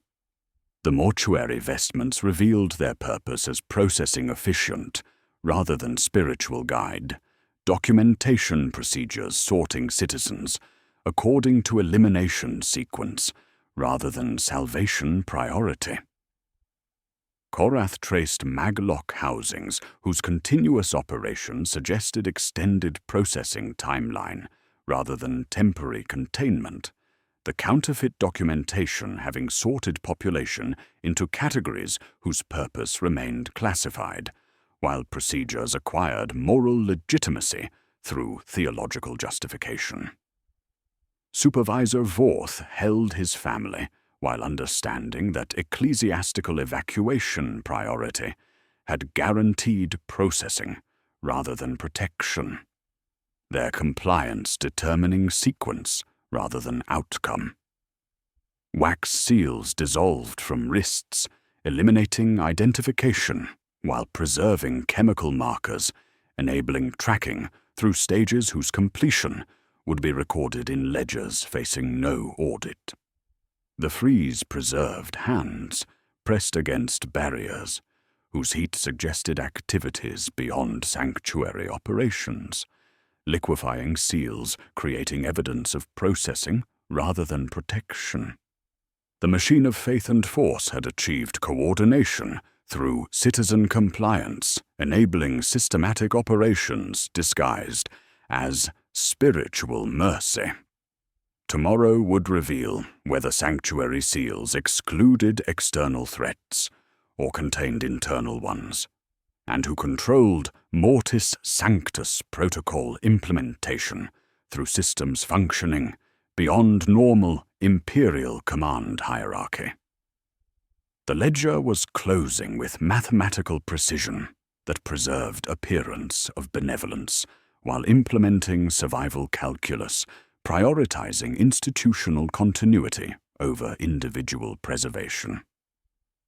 The unfamiliar tone ceased as emergency illumination flooded the undercroft with harsh efficiency that eliminated shadow and ambiguity, revealing architecture designed for intake rather than refuge. Lumen strips stuttered to life along vaulted ceilings, exposing processing lines that extended through chambers carved from living rock, their organization following administrative logic rather than spiritual tradition. The Pilgrim's Causeway undercroft functioned as population sorting facility, whose true purpose had been concealed by darkness and incense, until operational necessity required full illumination for systematic citizen processing. Medici screening stations occupied alcoves where confession booths should have been, their equipment calibrated for contamination detection rather than spiritual assessment. Personnel wearing surgical masks conducted examinations through instruments designed for biological analysis, Auspex wands chirping at respiratory symptoms, while data slates recorded contamination indicators for routing decisions. Incense burners, positioned throughout processing areas, served dual function as fumigation systems, their chemical composition fighting against promethium odors, rising from lower levels while providing theological justification for atmospheric modification during mass population management. Emergency Protocol Puritas 7 achieved implementation with bureaucratic efficiency, suggesting extensive preparation rather than improvised crisis response.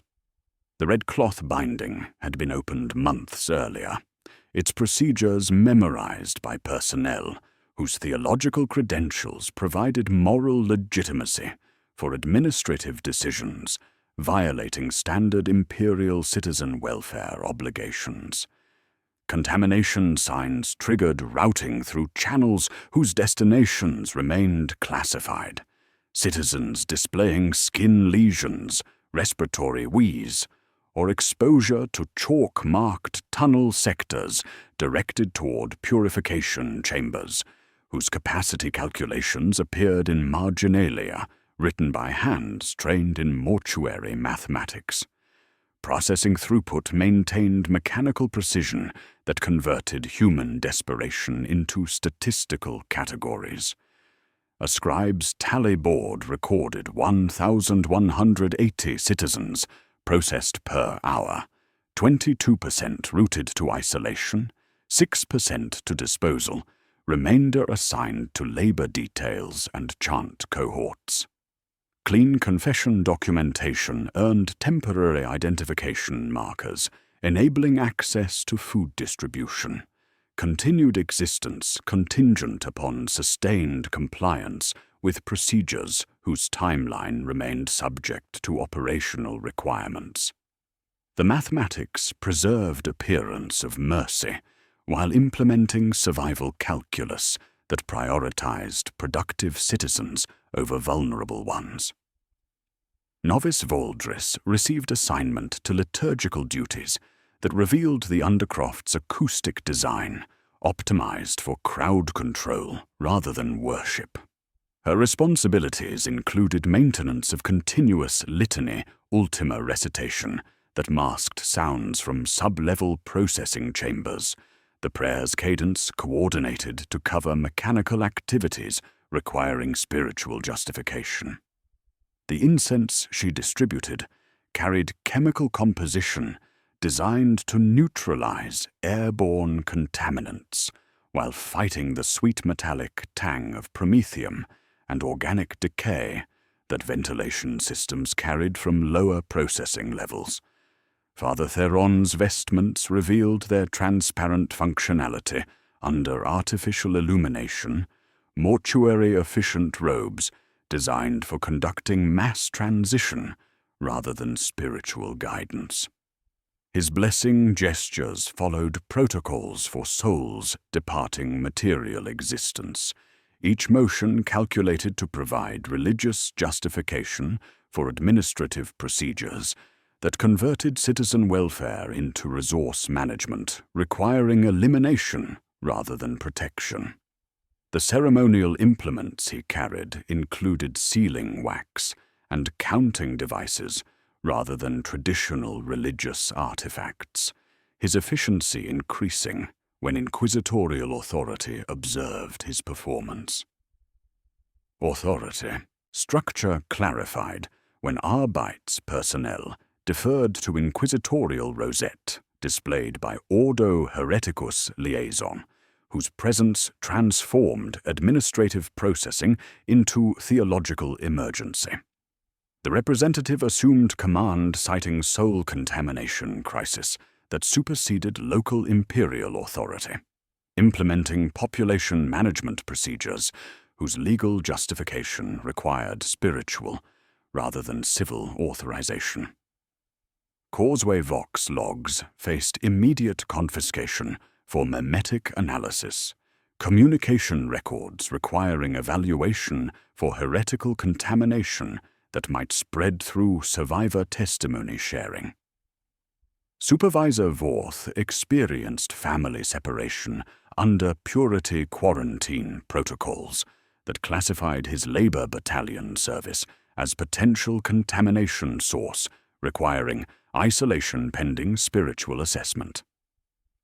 The numbered tags torn between him and his wife possessed symmetrical precision, more terrible than shouted orders, their bureaucratic cleanliness converting family units into processing categories. His ecclesiastical evacuation priority had guaranteed sorting rather than protection, documentation determining sequence rather than outcome, while reunion remained contingent upon purification procedures whose duration exceeded specified timeframes. Waterrunner Korath received recruitment offer, disguised as clemency arrangements, his tunnel navigation expertise valuable for personnel requiring underhive infrastructure knowledge. The offer included survival guarantee, contingent upon cooperation, with mapping projects documenting chalkmark networks whose tactical function had enabled enemy infiltration success. His accumulated black market knowledge provided intelligence value, exceeding elimination priority, temporary reprieve dependent upon continued usefulness to authorities whose jurisdiction remained unspecified beyond inquisitorial oversight. The primary revelation emerged through accumulated evidence that sanctuary promises had functioned as population routing mechanism from inception, hope serving as administrative tool rather than salvation guarantee. The Undercroft chambers had been designed for segregating contaminated citizens from productive ones through processing procedures that preserved appearance of spiritual mercy while implementing institutional survival priorities. Citizens had provided cooperation, enabling their own sorting through compliance with evacuation procedures, whose true purpose remained concealed behind theological justification and emergency necessity. Survivor testimonies later revealed themselves as excerpts from post-incident debriefings conducted by personnel whose authority transcended normal imperial administrative hierarchy. Each account edited to remove information whose dissemination could compromise operational security. Redaction patterns indicated identical editorial authority, responsible for narrative curation across multiple testimony sources, suggesting coordinated effort to control information flow regarding sanctuary operations, whose revelation would compromise future population management. Efficiency through citizen resistance to processing compliance. Artificial illumination had revealed the ledger's accounting, where survival was administered through mechanisms requiring both secrecy and faith to function efficiently. The sanctuary had operated exactly as designed, sorting population through hope rather than force, while maintaining appearance of imperial benevolence that concealed elimination procedures whose mathematical precision exceeded previous population management innovations. Tomorrow would test whether testimony censorship could prevent contamination of official narratives, and how hope might be weaponized again when institutional survival demanded citizen cooperation with processing systems disguised as spiritual mercy.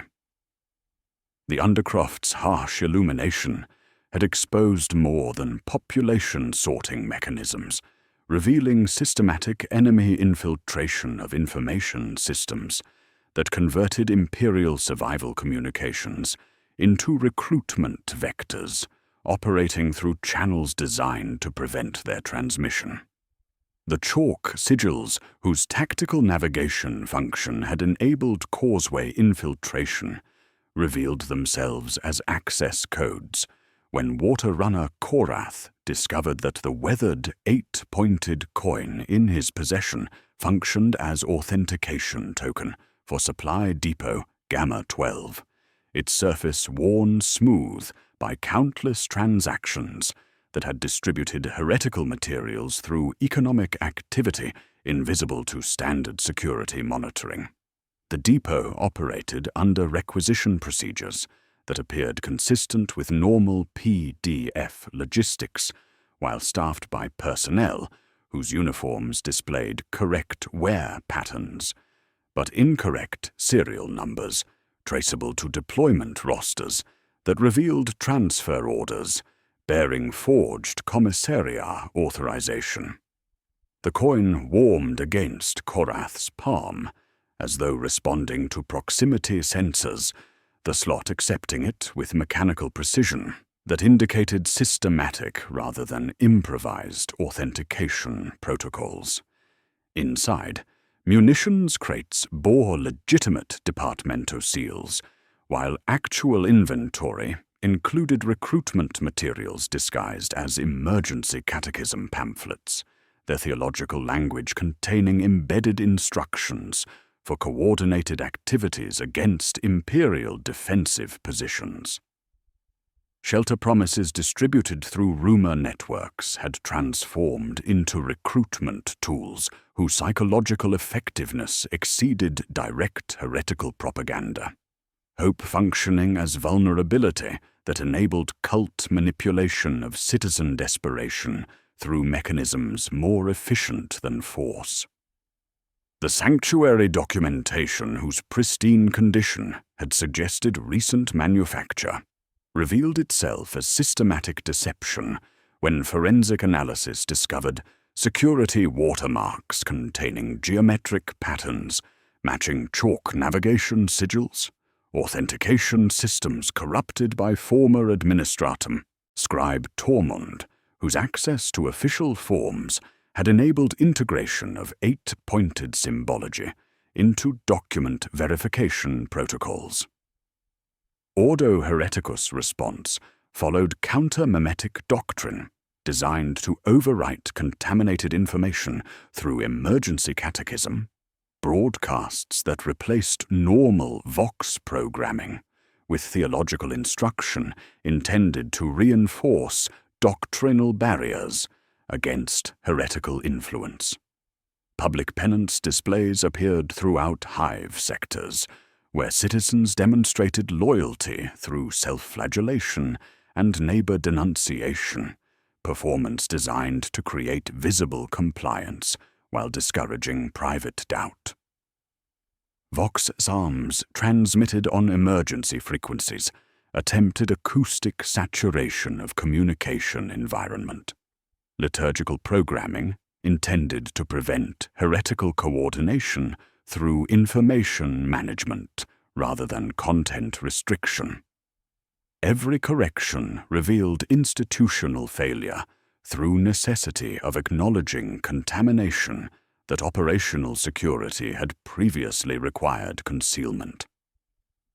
Emergency broadcasts warning against chalk sigils taught recognition patterns to citizens who had been ignorant of their significance, counter-propaganda describing cult recruitment tactics, providing instruction manual for activities that would have remained unknown without official explanation. The Imperium faced fundamental contradiction, where communication of full truth about memetic contamination enabled recognition patterns that facilitated imitation of cult tactics by populations whose desperation exceeded their doctrinal resistance. Supervisor Vorth's debrief transcript displayed temporal gaps around causeway events that suggested either memory modification or selective editing by personnel whose authority transcended normal imperial administrative hierarchy. His account terminated abruptly during descriptions of Undercroft interior architecture, resuming with sanitized observations about spiritual guidance and orderly processing that contradicted physical evidence of elimination procedures. Redacted annotation bleeding through blackout ink revealed classified knowledge requiring censorship. Subject observed interior gate mechanisms. Recommend memory modification pending operational security assessment. Novice Valdris's marginalia, preserved in private ledger, documented forbidden instruction that revealed operational procedures requiring concealment from official records. Her notation recorded explicit orders to maintain litany ultima recitation for acoustic masking of processing sounds, spiritual discipline, serving dual function as crowd control and operational security during elimination procedures. Additional entries detailed incense composition and modifications designed to neutralize airborne contaminants while providing theological justification for atmospheric management, evidence of systematic coordination between spiritual authority and administrative necessity that violated established separation of ecclesiastical and civil functions. Departmentum Munitorum manifests discovered during Ordo investigation displayed security watermarks containing 8-pointed sigil imagery integrated into document authentication systems, revealing cult infiltration of ledger systems through personnel whose theological credentials had provided moral authority for administrative decisions, while heretical allegiance converted official documentation into coordination tools. The infiltration had achieved bureaucratic legitimacy through excessive adherence to regulations rather than their violation, enemy influence spreading through official channels designed to prevent unauthorized access. Language itself became battlefield when standard imperial terminology acquired heretical significance through cult manipulation of meaning, routine administrative phrases functioning as coded communication between infiltrators whose activities appeared consistent with normal bureaucratic procedure. Terms like sanctuary processing, spiritual assessment, and purification chambers maintained official legitimacy while enabling coordination of activities whose true purpose violated imperial citizen welfare obligations. The contamination of language created communication environment where loyalty and heresy became indistinguishable through vocabulary whose meaning depended upon speaker intention rather than regulatory definition. Counter-memetic operations faced tactical impossibility, where enemy influence spread through information designed to prevent its transmission. Official warnings about cult recruitment becoming recruitment materials when distributed to populations whose desperation exceeded their doctrinal resistance. Emergency catechism, broadcasts intended to reinforce spiritual barriers, provided instruction in heretical recognition patterns that enabled citizen identification of cult activities previously invisible through ignorance. Public penance displays designed to demonstrate loyalty created performance standards that cult infiltrators could imitate for operational camouflage, while actual heretics learned proper behavioral patterns through observation of enforced compliance. The deeper warfare targeted institutional credibility through revelation that imperial protection promises had functioned as population management tools rather than salvation guarantees, citizen compliance enabling systematic elimination disguised as spiritual mercy. Official explanations of causeway operations required acknowledgement that sanctuary had been designed for processing rather than protection, confession that undermined future citizen cooperation with evacuation procedures whose effectiveness depended upon hope rather than understanding. Each administrative correction confessed systematic deception while teaching recognition patterns that enabled heretical imitation of imperial procedures. Forensic analysis revealed pattern of information warfare where heretical coordination achieved efficiency exceeding imperial administrative systems through exploitation of bureaucratic procedures that prioritized form compliance over content verification. Cult infiltration succeeded through patient manipulation of regulatory frameworks designed to ensure institutional security. Enemy influence spreading through mechanisms intended to prevent unauthorized access while maintaining appearance of excessive loyalty rather than obvious subversion. The battle for narrative control had crystallized around fundamental question of communication during memetic warfare. How does one combat enemies whose influence spreads through the act of naming them, whose power grows through recognition patterns taught by counter-propaganda designed to limit their effectiveness? The Ordo's answer remained silence and substitution, litanies functioning as scrubbing agents, while truth became casualty of warfare, where speaking enemy designation granted influence over populations whose survival depended upon information, whose accuracy threatened their compliance with procedures designed to ensure their processing. Tomorrow would test whether testimony censorship could prevent contamination of official narratives without destroying communication capacity required for coordinated defense, and whether hope could be weaponized again when institutional survival demanded citizen cooperation with elimination systems disguised as spiritual mercy.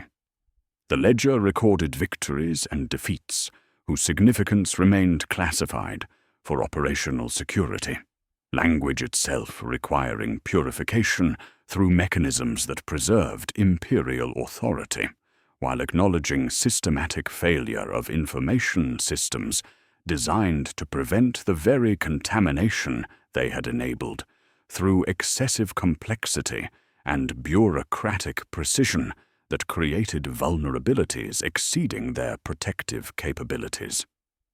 The failure of memetic containment forced institutional adaptation through systematic fragmentation that preserved essential functions while abandoning coordination mechanisms designed for stability rather than siege conditions. Tertius Majoris learned to operate as collection of autonomous segments, each district developing provisional orders that maintained appearance of imperial compliance while implementing survival strategies violating established doctrine through practical necessity exceeding regulatory frameworks.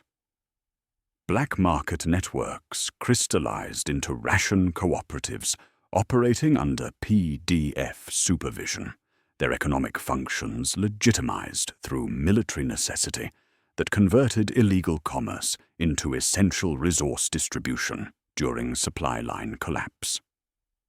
Amber ration chits acquired formal exchange rates supervised by PDF personnel, whose authority expanded beyond normal military jurisdiction into economic management, their ledgers following imperial administrative formats, while recording transactions that would constitute heretical commerce under peacetime regulations.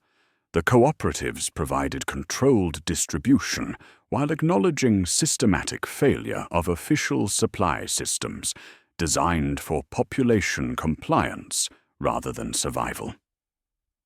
Arbeits personnel, overwhelmed by enforcement requirements exceeding available manpower, commissioned gang enforcers whose local knowledge enabled security services that official patrols could not deliver through legitimate channels. Former criminals received provisional authorization badges, enabling law enforcement in sectors where Arbeits' presence had become tactically impossible. Their recruitment justified through emergency necessity, while creating parallel justice systems operating according to underhive logic rather than imperial jurisprudence. The arrangement preserved appearance of law enforcement while confessing systematic failure of security mechanisms designed for peacetime population control. Ministorum adaptation involved theological flexibility, permitting tactical heresies, whose spiritual compromise enabled physical survival during conditions exceeding doctrinal parameters. Labor during feast observances received ecclesiastical authorization when production requirements demanded continuous manufacturing, despite religious obligations.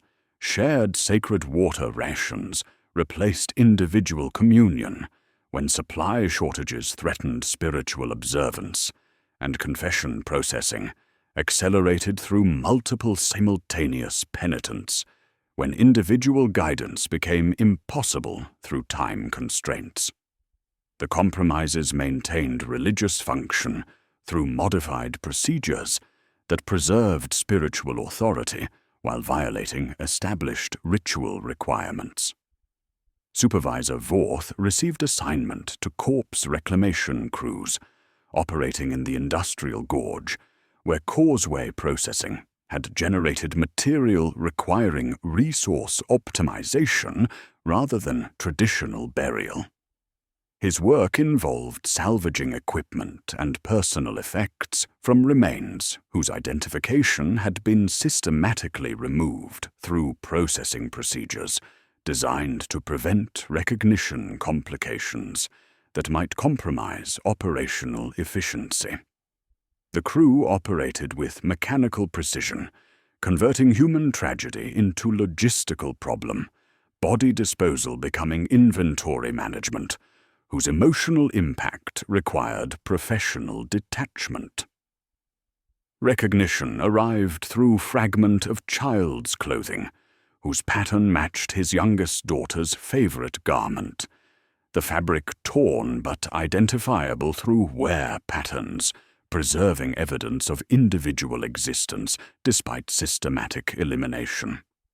He continued working because stopping would constitute operational failure, while changing nothing about circumstances that had converted family protection into administrative fiction. Waterrunner Korath adapted refugee shepherding through tactical assessment, calculating clean execution as preferable alternative to corrupt promises, whose fulfillment involved processing rather than protection. His guidance of citizen streams toward Arbeits processing stations reflected moral mathematics, where institutional loyalty required acceptance of elimination through proper authority, rather than survival through heretical assistance. The choice acknowledged that official channels, however brutal, preserved spiritual purity that sanctuary promises had compromised through cult infiltration. Transportation reality faced acknowledgement when Departamento Munitorum adjutant admitted civilian rolling stock had been repurposed for ammunitions transport from invasion onset. Evacuation schedules maintained for morale purposes, while actual rail capacity served military logistics exclusively. Additional revelation exposed systematic deception where certain evacuation cars had been deployed as contamination vectors designed to draw cult forces from strategic positions, civilian promises functioning as tactical assets that converted hope into military advantage while eliminating populations whose survival had become liability rather than responsibility.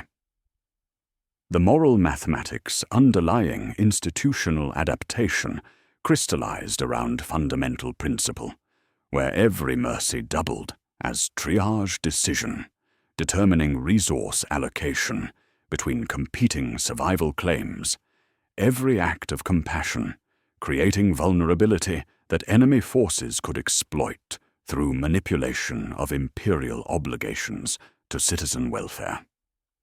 Systematic analysis demonstrated that institutional survival required elimination of commitments whose fulfillment compromised defensive capability. Citizen protection becoming tactical consideration rather than moral imperative when resource limitations demanded choice between population welfare and military effectiveness. Mortis Sanctus orders achieved increasing frequency as testimony archives faced systematic purging, justified through operational security requirements, preventing contamination of official narratives through survivor accounts, whose accuracy threatened institutional credibility. The classification system expanded to encompass documentation relating to causeway operations, sanctuary processing, and population management procedures, whose revelation would compromise future citizen cooperation with evacuation systems designed for elimination rather than protection. Memory became security risk requiring administrative management through mechanisms preserving official narratives while destroying evidence of systematic deception. Novice Valdris received notification that her debrief would optimize intake procedures, administrative language whose clinical precision concealed systematic analysis of processing efficiency for application to future population management operations.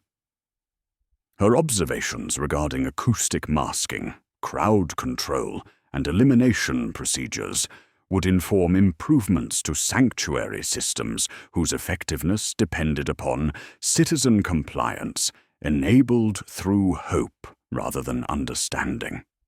She understood that testimony would enable more efficient processing of future populations, while her survival remained contingent upon continued usefulness to authorities whose jurisdiction transcended normal imperial administrative hierarchy. The fragmentation achieved stability through acknowledgement of systematic failure disguised as tactical adaptation, each segment operating according to survival logic that preserved essential functions while abandoning obligations whose fulfillment exceeded available resources. Citizens learned to calculate survival probability through cooperation with systems designed for their elimination, institutional loyalty requiring acceptance of processing through proper channels rather than resistance through heretical alternatives.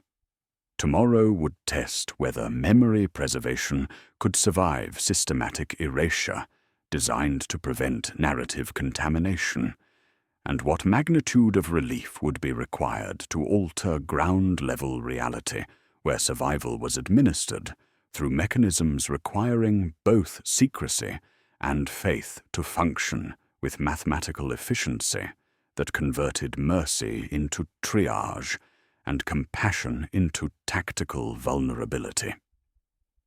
The systematic fragmentation operating through provisional orders faced replacement when imperial intervention materialized as calculated geometry rather than merciful rescue, relief arriving with ledgers already prepared and accounting predetermined through strategic considerations that measured success in preserved infrastructure rather than surviving citizens. The Astra Militarum battle group established supply corridor through agricultural zones with mechanical precision, their advance following doctrine designed to secure essential resources, while orbital batteries restored Vox communications that cut through interference like administrative stamps through requisition forms. The Astartes strike force eliminated cult command node at Prometheum Facility Beta 7 through surgical assault that demonstrated military efficiency, converting heretical elimination into resource recovery operation. Their blue-white lance strikes cauterizing contamination while preserving productive capacity. The facility resumed operations within hours of purification, its output redirected toward imperial logistics, while contaminated personnel faced processing through mechanisms designed to prevent memetic spread. Relief came with mathematical certainty that converted tactical success into economic preservation. Intervention scope determined through calculations measuring maintained tribute against population replacement costs. The price crystallized through comprehensive purifications procedures, implementing block-level purges that converted neighborhood clearance into spiritual necessity. PDF units conducting systematic screening under commissariat oversight, with efficiency suggesting extensive preparation rather than improvised response. Mass inoculations combined medica treatment with ritual purification, auto-needlers hissing prophylaxis into bare arms while recorded. Litany Ultima provided acoustic timing for cue management. Medicine and ritual co-administered a sensation called safety, while sanctified demolition removed architectural contamination, consecrated charges transforming hab blocks into clean ruins that preserved manufacturing districts while eliminating residential complexity. Exterminatus remained budgetary consideration rather than tactical option, planetary destruction representing excessive resource waste when tithe-grade Exactis Prima classification indicated productive capacity exceeding population replacement costs. Segmentum Command analyzed the mathematics with clinical precision. Denial of long-term output exceeded immediate purification expenses, industrial assets retaining value that justified comprehensive cleansing over wholesale elimination. The ledger demanded accounting that preserved tribute obligations while eliminating contamination through methods more efficient than orbital bombardment. Supervisor Vorth received reclassification as redeemed labor stock, administrative category acknowledging contamination exposure, while preserving useful skills through redemption program that converted survival into earned privilege. His personnel file acquired family notation, whose clinical precision eliminated emotional complexity. Status processed, indicating administrative completion that preserved bureaucratic efficiency, while concealing systematic elimination through language converting human cost into statistical category. His continued assignment to corpse reclamation expanded to comprehensive salvage operations, recognition of personal effects, becoming professional asset rather than emotional liability, as work maintained rhythm while grief converted to tonnage calculations. Waterrunner Korath faced conscription into penal work detail, bound for fortress construction on Agri-World Tertius Secundus, assignment justified through tunnel navigation expertise, valuable for defensive excavation projects requiring underhive infrastructure knowledge. His recruitment represented liberation from contamination environment, while ensuring continued utility through skills transfer to strategic construction, survival contingent upon labor productivity in fortress systems designed to prevent heretical infiltration. The 8-pointed coin that had granted access to cult supply networks faced confiscation and melting, symbolic cleansing, removing physical traces of heretical association, while his compliance demonstrated successful rehabilitation through productive contributions to imperial defensive capability. Novice Valdris received secondment to Ordo Hereticus as testimony analyst, assignment utilizing liturgical training for monitoring survivor accounts, whose contamination indicators required identification through theological expertise combined with administrative analysis. Her responsibilities included evaluation of debrief transcripts for memetic contamination, narrative consistency assessment, and recommendation development regarding testimony preservation versus elimination through security considerations. The position represented professional advancement disguised as continuing service, survival through expertise, while contributing to systematic erasure of evidence whose preservation threatened operational security through accuracy exceeding official narrative requirements. Mortis Sanctus Protocol received final authorization for comprehensive archive purification. Classification system expanded to encompass all documentation relating to causeway operations, whose revelation would compromise future population management efficiency. The order eliminated raw testimony while preserving sanitized summaries suitable for administrative purposes, official ledger closing with mathematical precision that converted systematic elimination into statistical success, measured through contamination reduction rather than human cost. Archives reduced to devotional abstracts, while cogitator systems rolled logs to 0, audit trails salted, sub-level schematics replaced by theological texts whose moral authority concealed operational procedures requiring classification for institutional security. Siege pressure released through intervention, while system pressure increased through purification requirements exceeding normal administrative capacity, relief constituting reset rather than rescue, as imperial priorities reasserted control through mechanisms designed for institutional continuity rather than citizen welfare.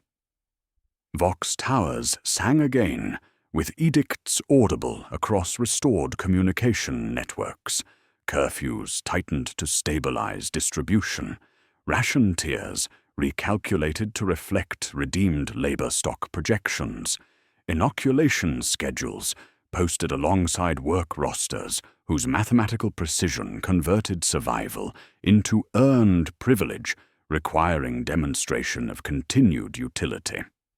The economy of salvation established new exchange rates, where burned blocks counted as purified, living workers counted as productive, filed testimony counted as safe to circulate, while leaving no column for the interim weeks when rumor had functioned more efficiently than law and sanctuary maps had moved more bodies than rail transport. Recovery targets appeared on slides showing before and after charts, whose after columns displayed quiet, comforting inclines that measured success through maintained tithe obligations rather than lives preserved. Institutional survival requiring elimination of commitments whose fulfillment compromised defensive capability against future contamination events. When the final Mortis Sanctus order closed the official ledger, pressure of siege released, while pressure of system increased through administrative mechanisms that preserved imperial authority, while acknowledging systematic failure of protection promises whose fulfillment had proven impossible through resource limitations exceeding institutional capacity for citizen welfare maintenance.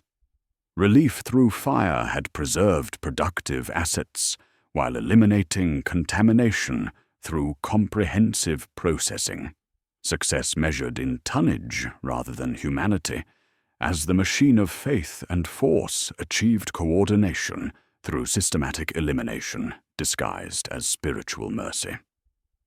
What survived purification process remained subject to criteria, determined by utility rather than inherent value, preservation dependent upon productive contribution to imperial tithe obligations rather than individual worth. Survival retained meaning only when converted into labor quotas that measured existence through administrative categories, citizens becoming entries in cosmic ledger whose accounting prioritized institutional continuity over personal preservation. Tomorrow would test whether the purified world could fulfill its tribute obligations, while the purged archives ensured that future sanctuary promises would function with improved efficiency.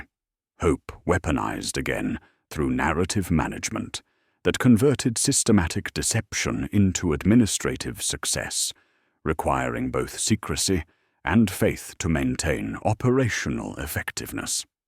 The blood-stained ration chit that opened this accounting remains preserved in Ordo Hereticus Evidence Locker, Mortis Sanctus 7741, its serial number THM 8477741 CRIMSON, still legible beneath layers of dried blood and industrial grime.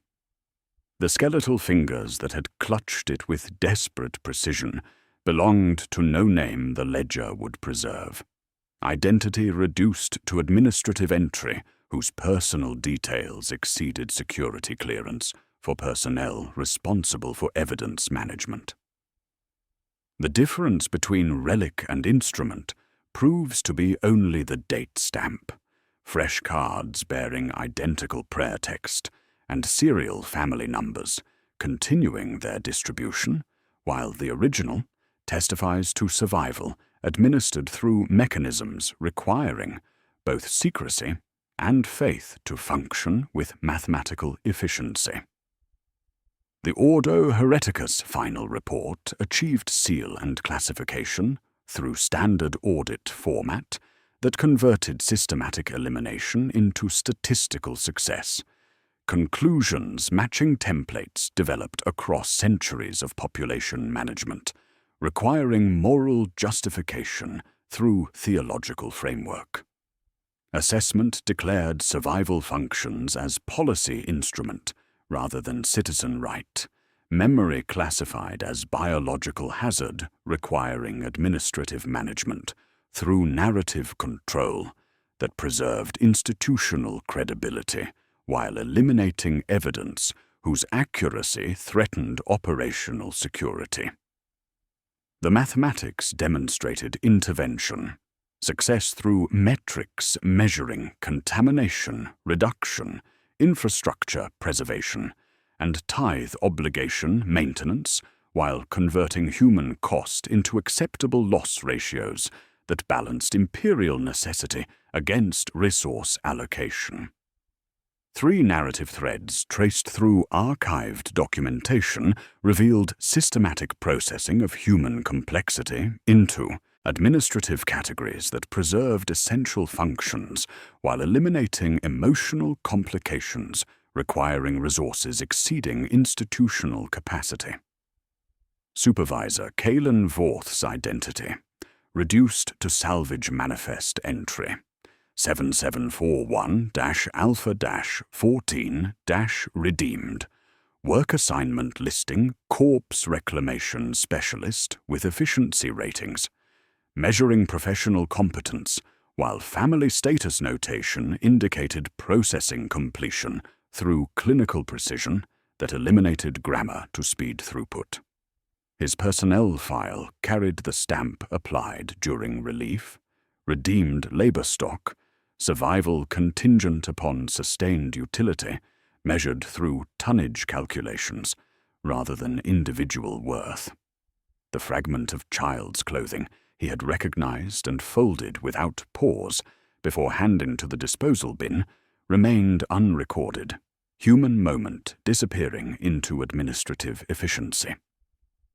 Water runner Vex Korath faced conscription into penal work detail, bound for fortress construction on Agri-World Tertius Secundus, his 8-pointed coin, confiscated and melted with restraint hardware, in furnaces designed for symbolic cleansing. The weathered metal that had granted access to cult networks joined ingots destined for imperial construction, contamination converted into productive material, while his tunnel navigation expertise transferred to defensive excavation projects requiring underhive knowledge.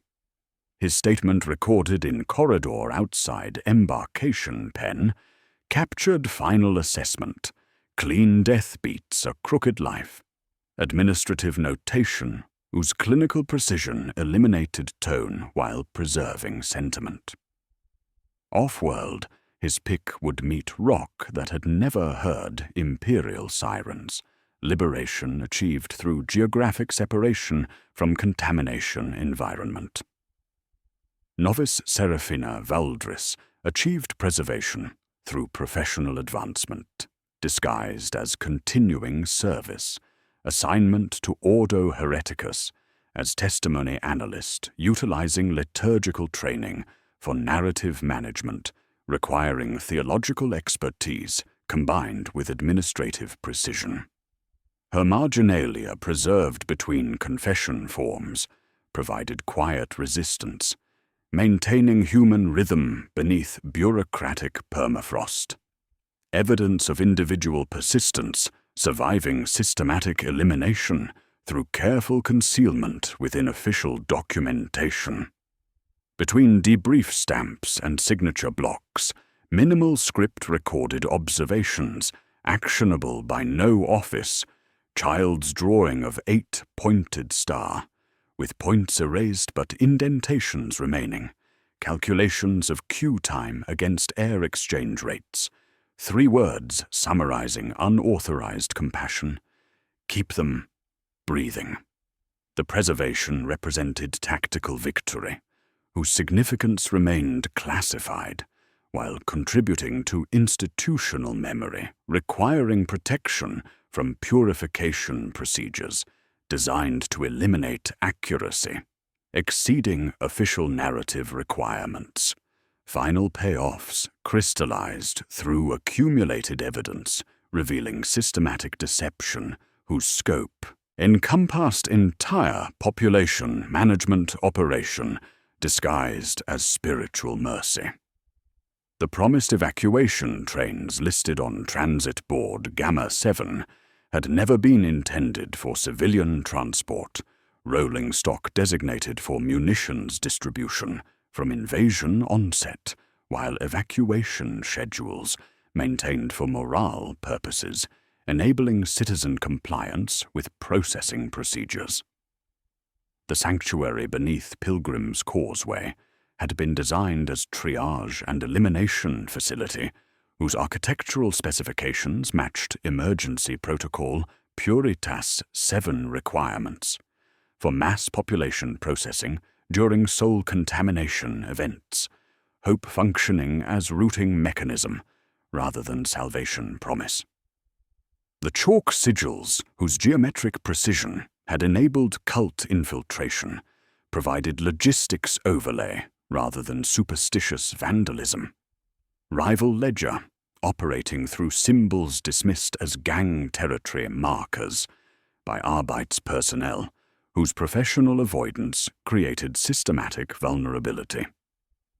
Macro perspective revealed systematic replication across dozens of hive worlds, where identical patterns emerged through imperial survival mechanisms designed to process individual existence into manageable statistics.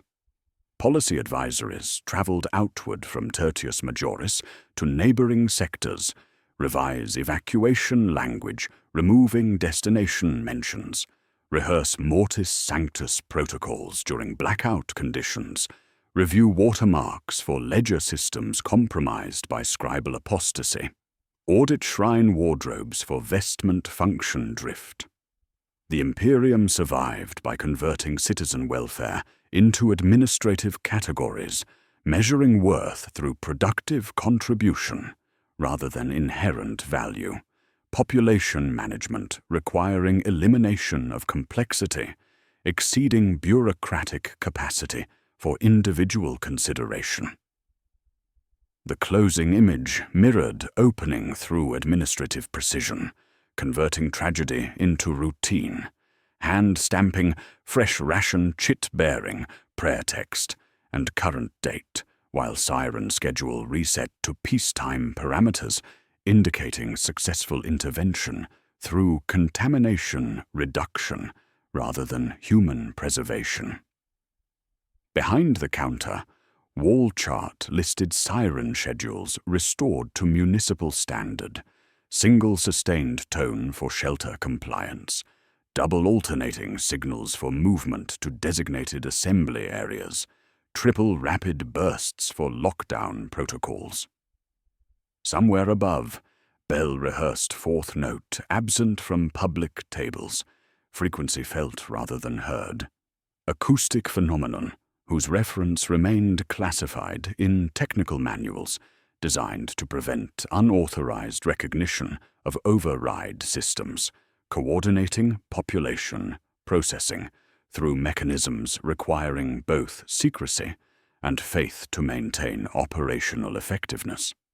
Survival occurred because Ledger authorized it through administrative categories, measuring existence via productive contribution to imperial necessity. Death occurred for identical reason, when utility calculations determined elimination, preferable to continued resource allocation. The mathematics preserved appearance of mercy while implementing survival calculus, prioritizing institutional continuity over individual preservation, each citizen becoming entry in cosmic ledger, whose accounting converted personal existence into statistical category, suitable for administrative processing.